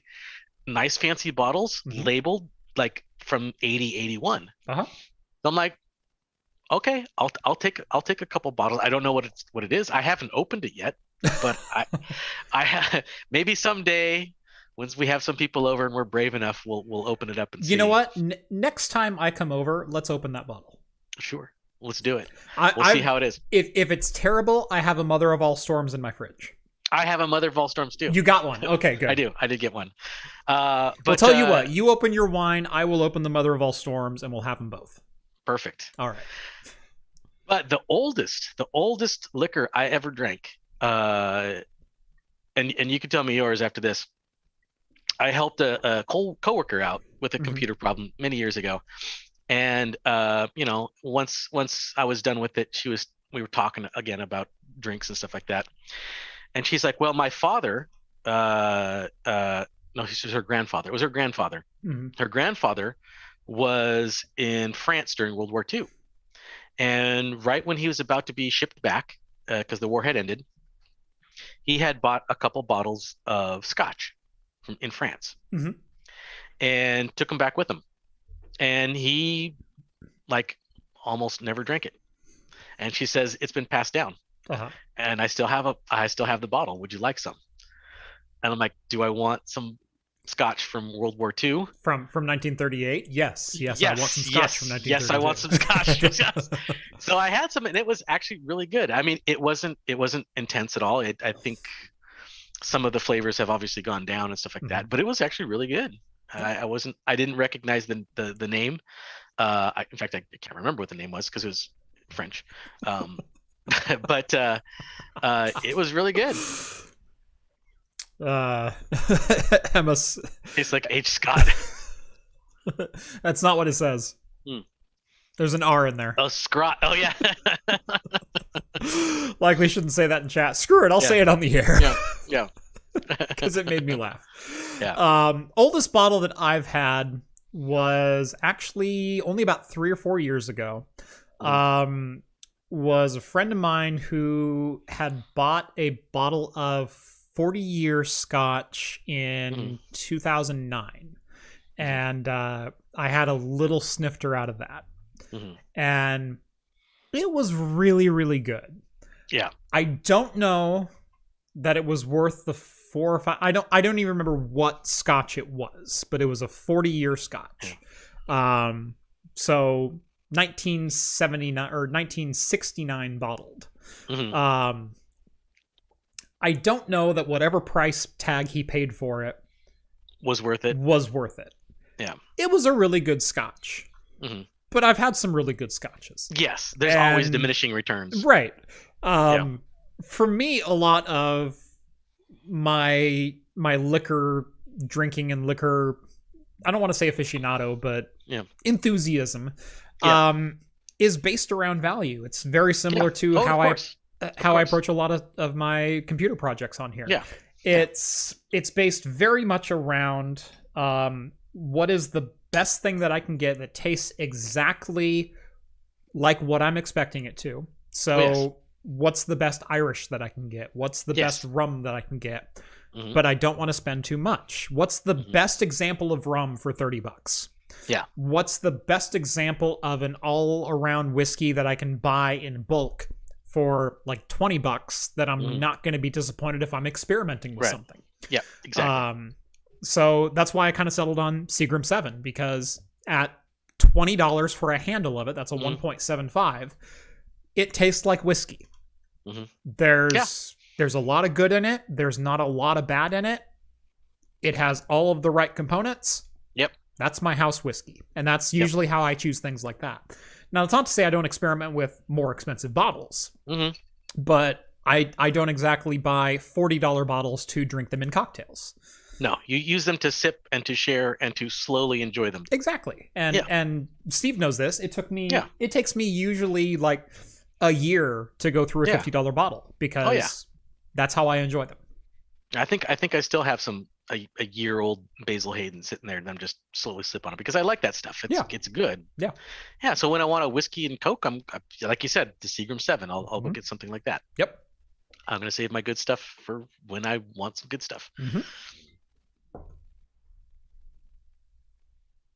A lot of people were chiming in about the best present their previous owners had left them.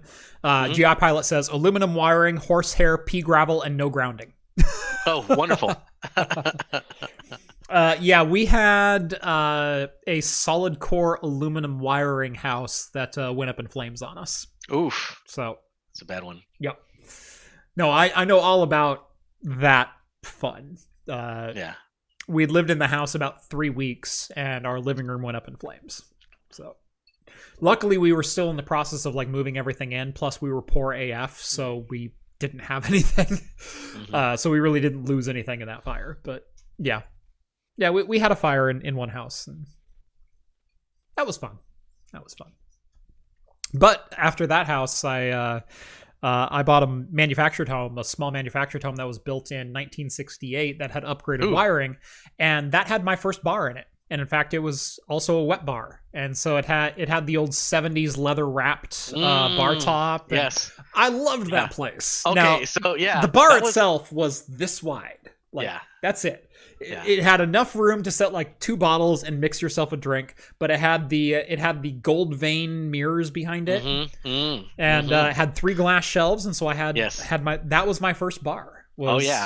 Yeah. So there's this the house before we moved in this one, we were looking for in the Gladstone area, which is Oregon City for people who don't live in Oregon. There was this one house we looked at, and we made a bid on it because we fell in love with it right away because of that exact thing. There was this wasn't a little bar, this was a big bar downstairs, but it was definitely your 70s bar. It had like you said, the gold mirror in the back. Yeah, the gold vein mirror. Gold vein mirror, so but good. it also had like this etched flamingo in it too on both sides. Of course it did. And it was great, and it had the plush shag carpeting in there. This looked like a 70s bar. Yeah. Like, oh, this is sweet. It's like going back in time. It's like, okay, we got a bid on this house, because the whole downstairs area was like, it looked like it was used just for entertainment. It's like, oh, this is perfect. We can throw really great parties down here. This will be fun. But we got outbid, and then we eventually got this house, which is still a great space for hosting things. Yeah, no, your downstairs is awesome for entertaining. We were looking at a house that when you walked in the front door, so this is just this last year when we were shopping, when you walked in the front door, there's an iron rod spiral staircase that goes up right in front of the door, and it wasn't glass vein mirrors. So if you don't know what I'm talking about with glass vein mirrors, it's the gold leafing in like random crack formations over the top of glass, and it's a very 70s thing. And they're great. This didn't have the glass vein, but it did have the individual really long skinny panels with beveled edges, and so that there was a mirror finish on 3 sides as you're going up the staircase, and it was like, that is gorgeous and an absolute swinger pad kind of thing to have. God. Yes. So there was another one in Oregon City that we saw just recently, because we were just like, my wife, I guess for her like past, instead of looking at Facebook, she likes to look at Zillow. So there was one in Oregon City she found that was even more 70s than the one that we had previously bid on. Like you said, spiral staircase, wood paneling everywhere, had those knobby like wood beams everywhere too, as dividers. The shag carpeting, big grandfather clock in the middle of the thing, the rope owl off to the side. I mean, this thing was like, oh my God, this is a house that's trapped in time. Yeah. And I don't want to. No, our manufactured home was very much like that. So it was a single wide home, but it was a fairly open floor plan except for the 2 bedrooms. It was a 2-bedroom, 1 bath. The bedrooms were fairly tiny, but the bulk of the house was the lounge area with the bar. And so there was like this little like cigar bar area in between the kitchen and the bedroom hallway. Oh, fun. And so we had a couple of recliners right there and a bookshelf and a couple of lamps, and that was great. And it was just me and my wife at the time. We didn't have any kids, and so we would just sit there and I'd have a cigar and a brandy, and she'd sit there reading her books, and it's like, oh hell yeah. Sounds like you could have used a smoking jacket. Huh? I could have used a smoking jacket. And in fact, I went and changed my shirt before the show, and my wife goes, you didn't feel dressed up enough? I said, well, Steve has a smoking jacket with the whole velvet, red thing. She goes, you need a smoking jacket? I went, I think I do. I think I do. But anyway, our kitchen was actually a vaulted ceiling. So it was an 11-foot ceiling in a manufactured home, single wide manufactured home, that had this raw exposed wood rafter kind of looking thing. Looked really phenomenal for what it was, and then and had kind of like a little A-frame between that and the living room. So it was a very small place, but it didn't feel small because there was space, there was elevation, there was things around it, but it was all wood paneling inside. Not a huge house, but it had character. It had a lot of character. And what it is, yeah, absolutely. Yeah, I know. I kind of like that nostalgic 70s aesthetic, but I don't think I want my whole house to be that. So what I will say is the outside of my current house is 100% 70s retro modern. It's great. And everything in this area is that same kind of design. Yeah, it's all built in the 70s. Yeah. My house was built in 79.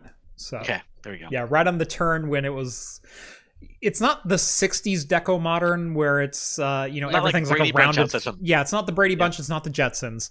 It's the just before we got into the 80s where all of the cars were square and they were trying to integrate into the housing.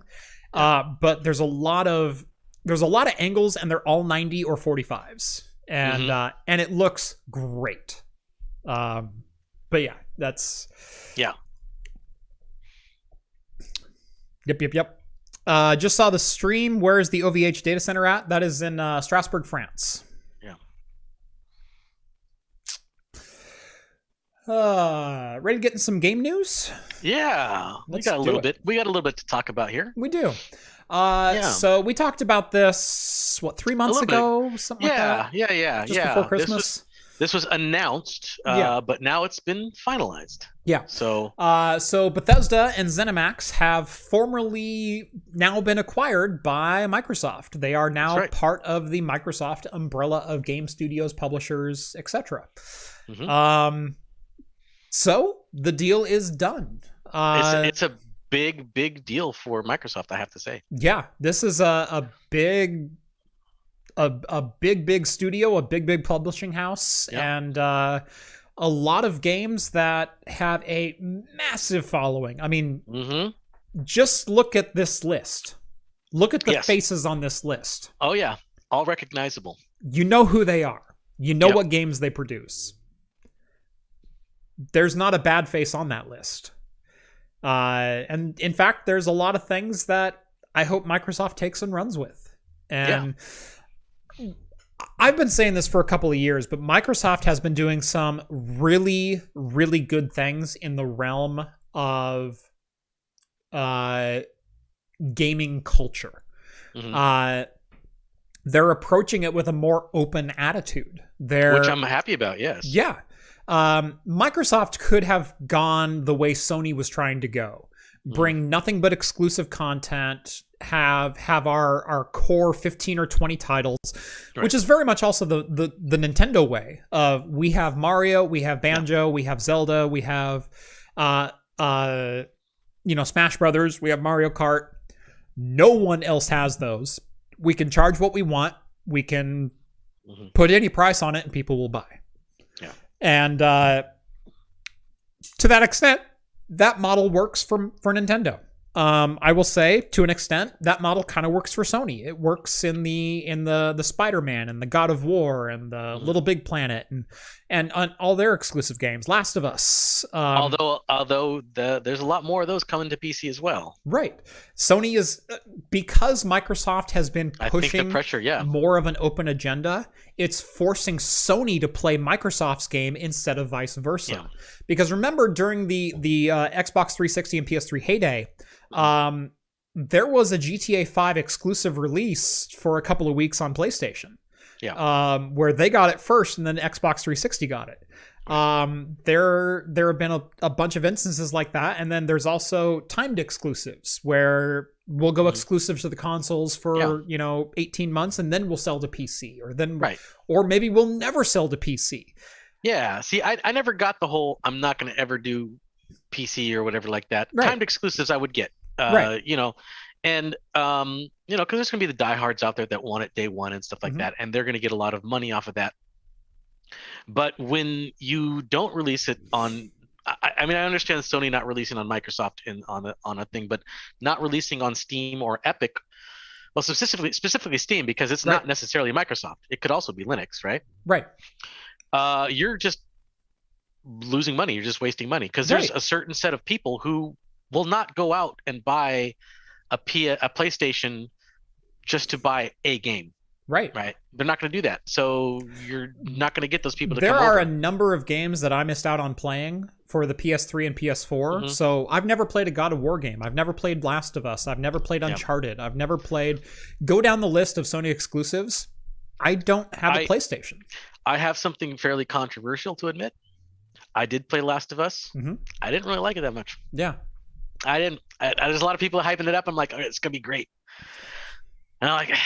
It's kind of a slog. You know, I've thought that about a couple of games. Right now, I am going through Horizon Zero Dawn. So speaking of games that have come to PC and Sony having to all of a sudden start to play Microsoft's game of let's release titles for a third-party platform. I'm starting to go through Last of Us. I'm only Horizon 4 hours in. Horizon Zero Dawn. Horizon Zero Dawn, excuse me. Yes, right. Yeah, Horizon Zero Dawn. I'm only about 3 or 4 hours in. Thus far, the gameplay is okay. I'm not disappointed in the gameplay. I'm very disappointed in some other aspects of the game, though. I'm very disappointed in the dialogue tree method and in a lot of the... and I know Grand Theft Auto and Fallout 4 kind of and Mass Effect kind of spoil us with the level of voice acting that are in those games. Right. But this feels like going back to Oblivion.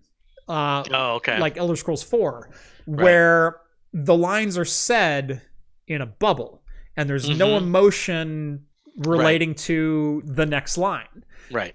And there's no tree that carries you from one line to the next line. And so I've had a lot of instances where I will walk up to a vendor and they'll go, "What do you want this time?" And let me see what you have for sale. Here's what I've got. And it's like, that is so immersion breaking. And it's not a simple thing to fix, but that's one of the things that's like beating me in the face right now. It's something that I've heard several times, especially from voice actors, from people who typically do TV and movies, and they'll get them to do video games and stuff like that they get them to do dialogue options and stuff like that, and they've even done maybe animated voiceovers. They'll tell you that video games is much harder because of what you just said. I have nothing to play off of. I don't know what the user chose before, so I don't know how to react off of it. Right. So I just say one line, and it may seem out of place because it didn't. Yep. All I have is a list in front of me of things that I'm supposed to say. Exactly. Yeah. And maybe like a main guidance, like neutral, aggressive, or friendly. Yeah. And that's the line. And when they say, okay, that's good. That's good. And that's all the say you get in it. But there have been conversations like, "What do you want this time? I want to see what's for sale." "Oh, take a look at my wares." And then you'll go and buy something, and then they'll go like, "Are you finished yet?" And you go, "Yeah, thank you." And they'll go, "Have a wonderful day." Like it's like the tone goes doop. And I know we're spoiled on some games that are much more linear than what Horizon is trying to be, but at the same time, it is so just it hits you in the face with how blunt and blatant some of these transitions are. Right. And I will say the story to this point, it's interesting. It's interesting, and I'm hoping it gets more interesting because at the moment it seems very flat. Yeah. I mean, I want to try it eventually. I mean, the universe looks very unique. Mm-hmm. The graphics look wonderful. Graphics are wonderful. Yeah. I will say the graphics might be slightly overblown. Don't at me. They're good graphics, but when you get into combat situations, it's very, very scripted animation-y. Oh, okay. So there's no real skill involved. It's like it's a button mash and hope you're pointed in the right direction. Okay. And I'm a little like if you're shooting a bow, that's one thing. But once you get into the sword combat, there's nothing but pre-scripted animations. And you have to do your animation before the AI does their animation, otherwise X will happen.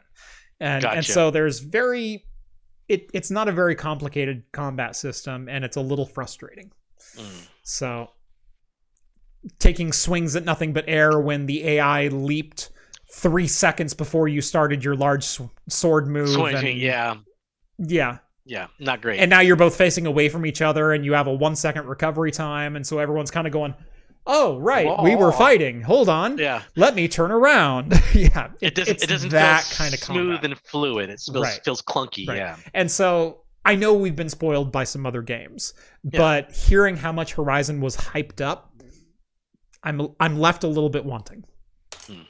No, I get that. Yeah, like I said, like for Last of Us, for me was like hyped up. It's like, oh, it's just a great story and everything like that. It's like, okay, yeah, I kind of get that the story is intriguing.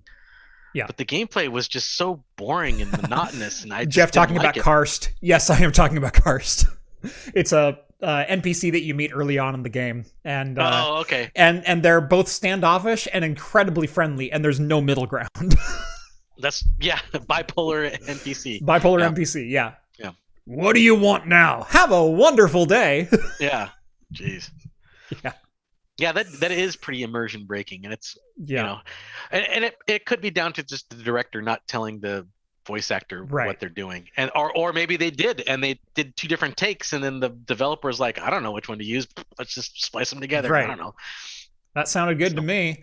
Right. Yeah, that's like and again, the dialogue in a bubble might be pretty good. Like it's all voice, it's 100% voice acted. Right.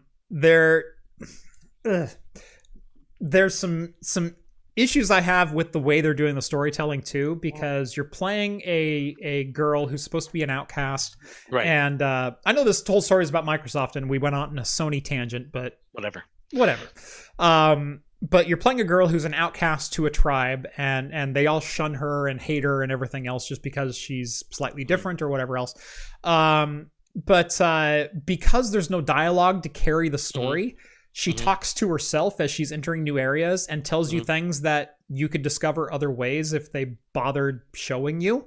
Right. And so you walk into a new area, and she's like, wow, there's a lot of people here. Hopefully I'll find someone I can trade with. And then it goes, new merchant available. Oh, yeah. Wow. Thank you. I wonder that like some of the older games, like especially the older RPGs, were more immersive because they had more complex dialogue trees and more options you can go with. And they didn't spoon feed you the story. You had to go out and seek it. Yeah. Right. And because there were no voiceovers like that, it was a little more immersive because you put your own inclinations to how you were saying it and how the person responded to you. Right, exactly. I mean, yes, the dialogue's the dialogue, but it was a little bit more of your own imagination playing into it. And correct. Yeah.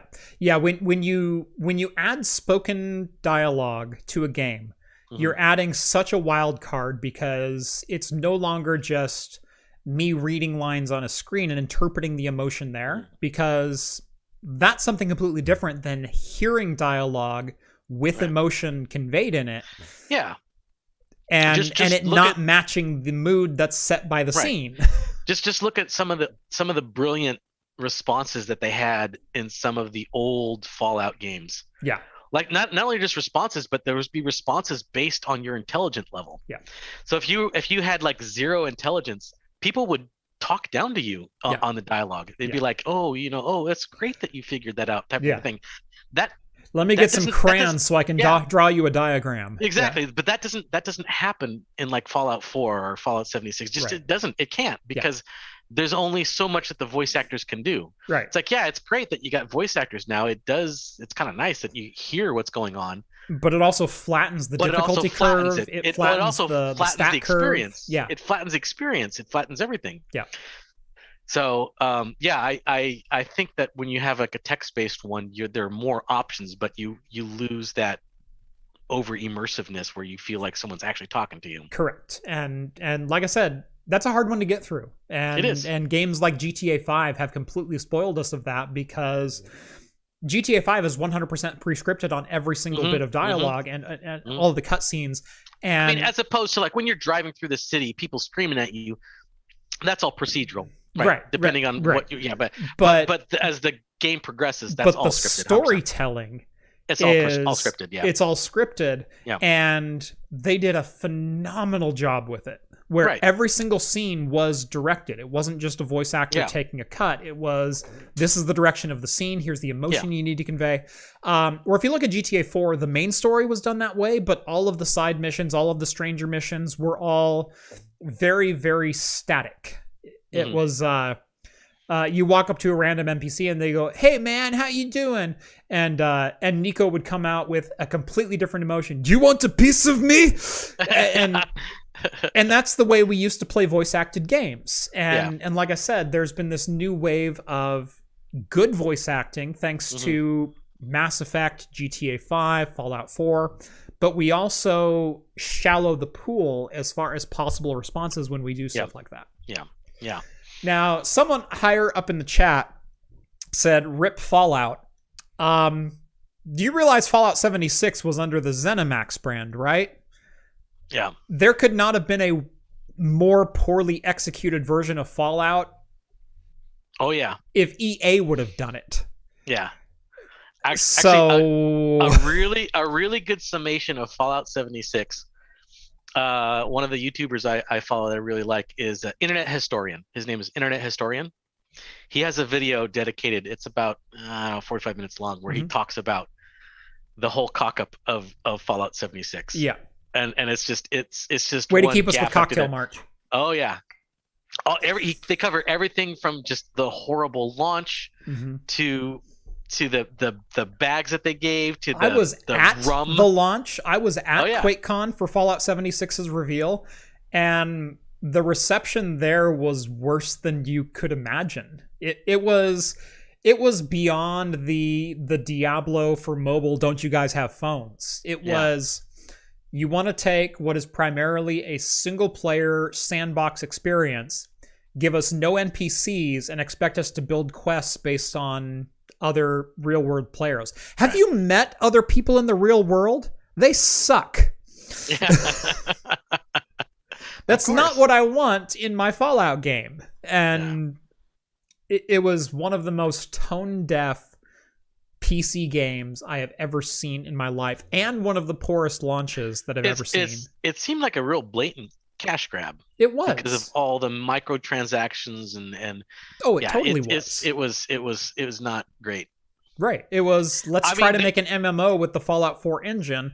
What could be so bad about running code on the client side with no verification? Said every MMO ever. Yeah, conceptually it sounds exciting. Like I want a Fallout based MMO. Sounds wonderful, right?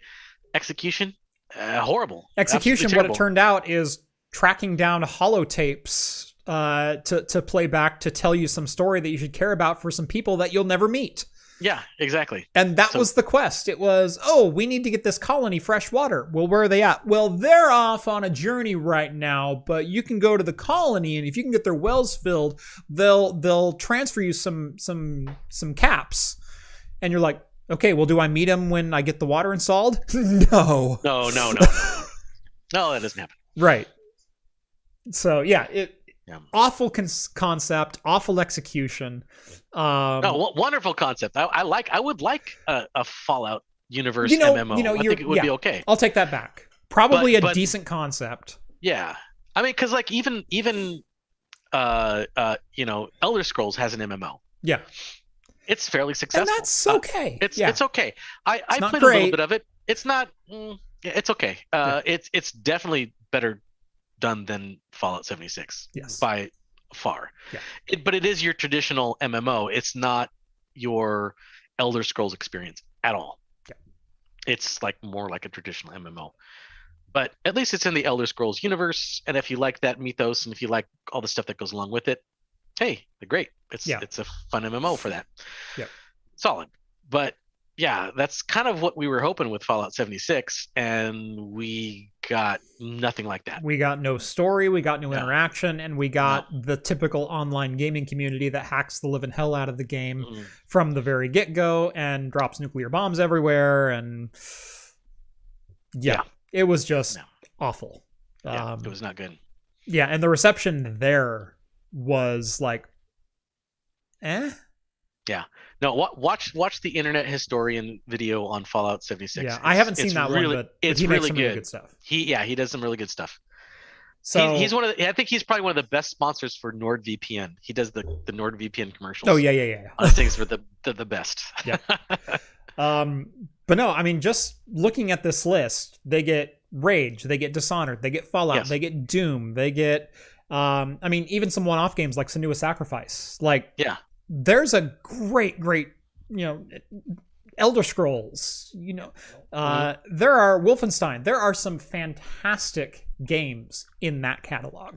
Yes. And honestly, Microsoft's been doing right by gamers lately by opening up multiplayer, by doing by forcing Sony's and Nintendo's hand for multi-platform multiplayer, by releasing games both for the Xbox and for the 360, or Xbox and PC, excuse me. Yeah. And trying to make it we make games and we would like you to play them. Yeah. Instead of we make games, come to our garden. There's no wall. Don't worry about it. There's totally a wall. Yeah. Like, we all know the game that Sony and Nintendo have been playing for so long, and Microsoft is going completely counter to that. And it's gotten to the point where Sony goes, we need to compete over there. We can't just play our own game anymore because in a couple of years, Microsoft's going to put us in our place. Yeah. And so if we don't compete with that idea and that mentality now, that's going to be a problem. We're going to lose faith in our ecosystem. Yeah, that's what I'm saying. It's like they're literally just leaving money on the floor. Yeah. And if they want to bring in exclusivity, most people don't have a problem with time exclusivity. They're fine with that. It's like, okay, you want it here first, you have to be in our system first. Yeah. But a year and a half down the road, we will release it, I guess, to everybody else. I will say I'm one of the people who, all things being equal, it's a bad deal to go with timed exclusivity deals. You think so? Overall, for developers, for publishers, for everything else, the reason you do exclusive or timed exclusivity deals is because the person who wants you on their platform gave you X money. Mm-hmm. That's the way it works. Epic Games wants you to launch on their platform first, so people will use Epic Games. Okay. It's advertising 101. Right. That's a little different, though. So Epic Games did something a little different. They don't own the studio. Correct. Because in these cases... They didn't. They didn't. But now they do. In some cases they do now. Yeah. They make enough money from Fortnite, but they've bought quite a few studios. Right. But they did the other thing where they basically bribed the studios to make it exclusive. Right. And I'm not a big fan of that either. And from the consumer standpoint, that's negative consumer. Right. Yeah, I don't like the consumer doesn't win there. Yeah. The studio gets a payday. Right. But at the same time, if I were the studio, I'd also look at, would I rather tie into Epic Games exclusively, which people are kind of hot and cold on as a whole, and do I want my name associated with that? Even look at some of the bigger studios with Bethesda and Borderlands 3, which was a timed exclusive for a year with the Epic Game Store. Yeah. Would Borderlands have been better served by just releasing on the PC, or by taking a payday and accepting that there will be less people playing in a less active community? It must have been one hell of a payday, because you would think... I guarantee it was one hell of a payday because a year ago, Epic Games was throwing some cash around. Yeah. Yeah, because simultaneously releasing on all platforms, which they did, but I mean, like, not only Epic but also Steam, which was the bigger membership, especially even now. I think Steam is much bigger. Mm-hmm. Epic must have thrown some serious cash at them to make them. No, exactly. And the problem is that people who were diehard Borderlands fans, I put myself into that because I have hundreds of hours into Borderlands 1 and 2, including playing through multiple times by myself and multiple times with a party of 4. Me as well. I've done 1 and 2 multiple times. I didn't buy Borderlands 3 until it was on a Steam sale for $10. I still haven't bought Borderlands 3. I still haven't played it. Yeah, I haven't played it. I don't care about it right now. Yeah, I know. Because I've lost interest in it. Right. When it was new, I was hyped. I was like, that looks amazing. I didn't want to play it on Epic. I didn't want to play it on Epic. I went 90% of my games catalog at that point was on Steam. It's I'm trying to even that out with Good Old Games. Any game that launches on Good Old Games, I buy. Yeah. If it's DRM free. Right. Yeah. DRM free. I own the copy. I can keep a copy on my server. If Good Old Games ever goes under, I still have a copy. That's a big thing. But I wasn't going to invest in another platform that might or might not be around in 3 years. I always hated trying to buy games on Origin and Ubi, Uplay and things like that. Number one, EA sucked at managing their online store anyway, and keeping their accounts secure. And I've had numerous problems with EA's platform over the years. But I didn't want to sign into Epic Games just to play Borderlands 3. Like, I was really enthusiastic for it, but not enough to drop $60 into an unknown. Right. And as a consequence of that, Borderlands 3, I could take it or leave it. I mean, I do see that Epic seems to be changing their strategy, though. They're not doing the timed exclusive so much anymore. Right. They're outright buying the studio now. Right. and they're offering, which is good on them. They're offering like a ton of free games. Like they just come in and get this game for free. Yeah. Like at least 2 a month or something like that. So that's going to bring people to the platform because it's like, well, I got all these games. They're free. I might as well come and play it. And like pretty soon they have this big old library built up on their platform. I'm like, well, I already have this platform that I already play a lot of games on that I got for free anyway. Yeah, I'll buy one here too. That's fine. I think that's probably the better strategy on that point. And I think it's going to get more consumers in their camp than buying timed exclusives. It's like you're giving charity to the consumer as opposed to punishing the consumer, which is what timed exclusives seems to do. Yeah. So I won't play Borderlands 3 due to Randy being, Randy. And that's another reason. Yeah, that's true. That's right. Yeah, whatever. I totally get that. Yeah. So 2 more quick stories to get through. We've only got a couple of minutes left here. Yes, we do. I'm not a Dota fan. Nope. Neither was I. I'm not a big MOBA fan either. Really. Right. I'm not a MOBA fan either. I'm very much a single player or competitive with my friends. I'm not a go online and play with anyone kind of person. Right. Sorry, I'm just not. But Artifact is in the news this week. Now, we got to see Artifact firsthand when it launched at PAX 2018. We were there at the launch, and Steam spent a not insignificant amount of money for a good amount of real estate. It was a big chunk of PAX that they had taken over. It was a quarter of one of the exhibit halls. And it was rare because Valve almost never comes to these things. Right. And they bought a massive chunk of one of the halls. Like, it was them, AMD had like a fifth of the space that Valve had, and then there were a couple other tech companies there. There was Logitech, which also had a fairly big booth right there, and then a whole bunch of other like little ones. And Indie Village was right there as well. Yeah. But seriously, Valve took up like a quarter of one of the exhibition halls to launch Artifact. Now, Artifact is a card-based game off of Dota 2, which I never quite understood.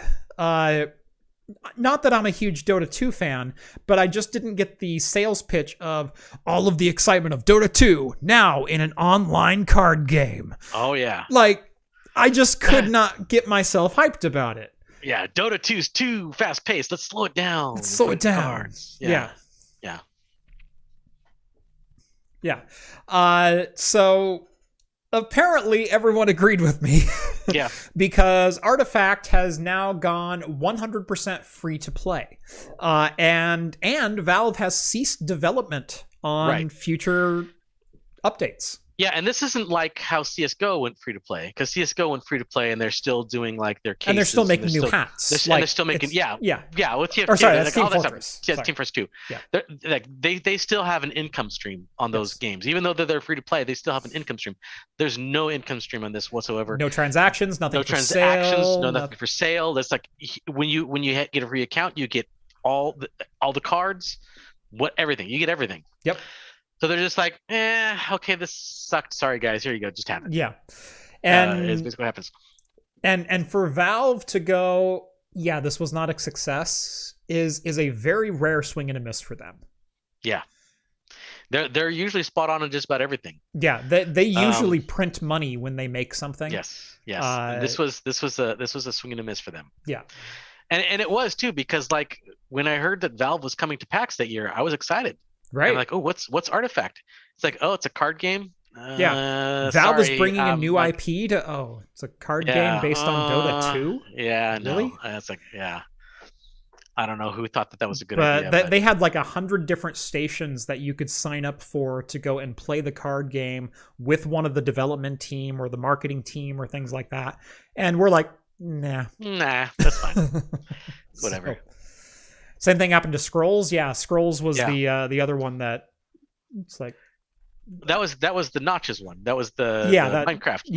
Minecraft guy.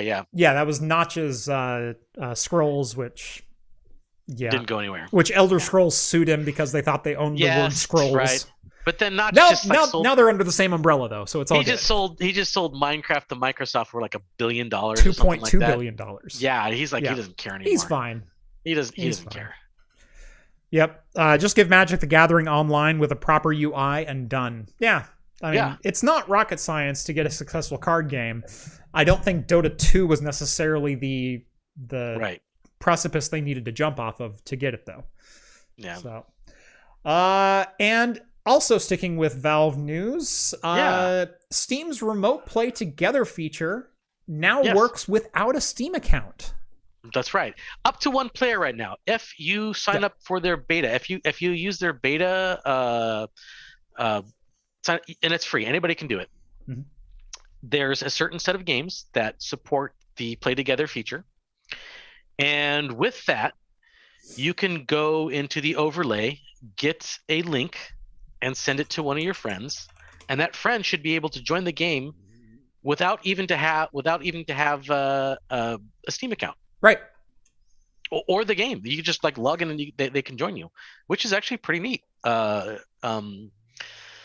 not too sure how the technology works. I'm assuming it's kind of a streaming technology where it's based on LAN play. Yeah, it's based on Steam Play, where it's a streaming technology, and it basically stream plays over the internet, but you stay as a local player, and you can do shared split screen, or in some instances 2 instances of the game shared, depending if the developer supported that. So it has to be developer supported, or just a split screen 2-player game. So a game like Overcooked, or games like that have baked in 2-player modes, those will work. If you want, games like Borderlands also have baked in 2-player modes for split screen or multi-monitor systems. You can play games like that. Which was like the Jackbox games, the Jackbox party games. Yeah.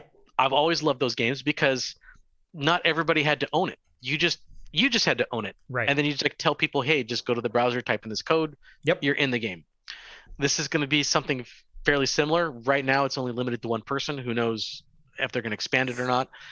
But you just send them this link. They click on it. They can join your game. Yep. They don't have to own it or anything. Yeah. Kind of some cool tech. Kind of neat. Yeah. I think that's kind of good. Yeah. Because now I can play games in Steve's library and not have to buy them. That's right. You give me some whiskey, I'll give you some of my games. That's right. There we go. There you go. And we have an accord. That's right. Okay, it is 10 past the hour of 10 o'clock. It is. I mean, that was a pretty good show. It was. Yeah. The 2 cocktails kind of worked out great. Yeah. Because I don't feel like I'm about to pee my pants right now, so this is really good. Yeah, there is an advantage to only drinking, 9 ounces of fluid instead of 48 ounces of fluid. 48 ounces of fluid. Yes, exactly. Yeah. Yeah, you get a couple of bombers on here, and by the end of the show, we're going. Yeah. Sitting there. Yeah. Yeah. No, I'm not that right now. I'm definitely fine. Yep. In fact, I kind of want to make the bee's knees again. I want to add a little more of that honey instead this time, because I enjoyed it, but it just didn't have that honey. So it's funny. So a couple of weeks ago, I was on Technic's weekly live stream on Fridays, and yes, I saw that one. It's an hour show, and he goes, since we have craft computing on, I figured I might as well have some beer, and he had some Stella Artois on there, and I had one beer as well, but it was 11 o'clock my time AM, right. So I'm like, I'm only gonna have one, and it's like a Pilsner. Yeah. But he had some Stellas, and it's like 7 p.m. his time.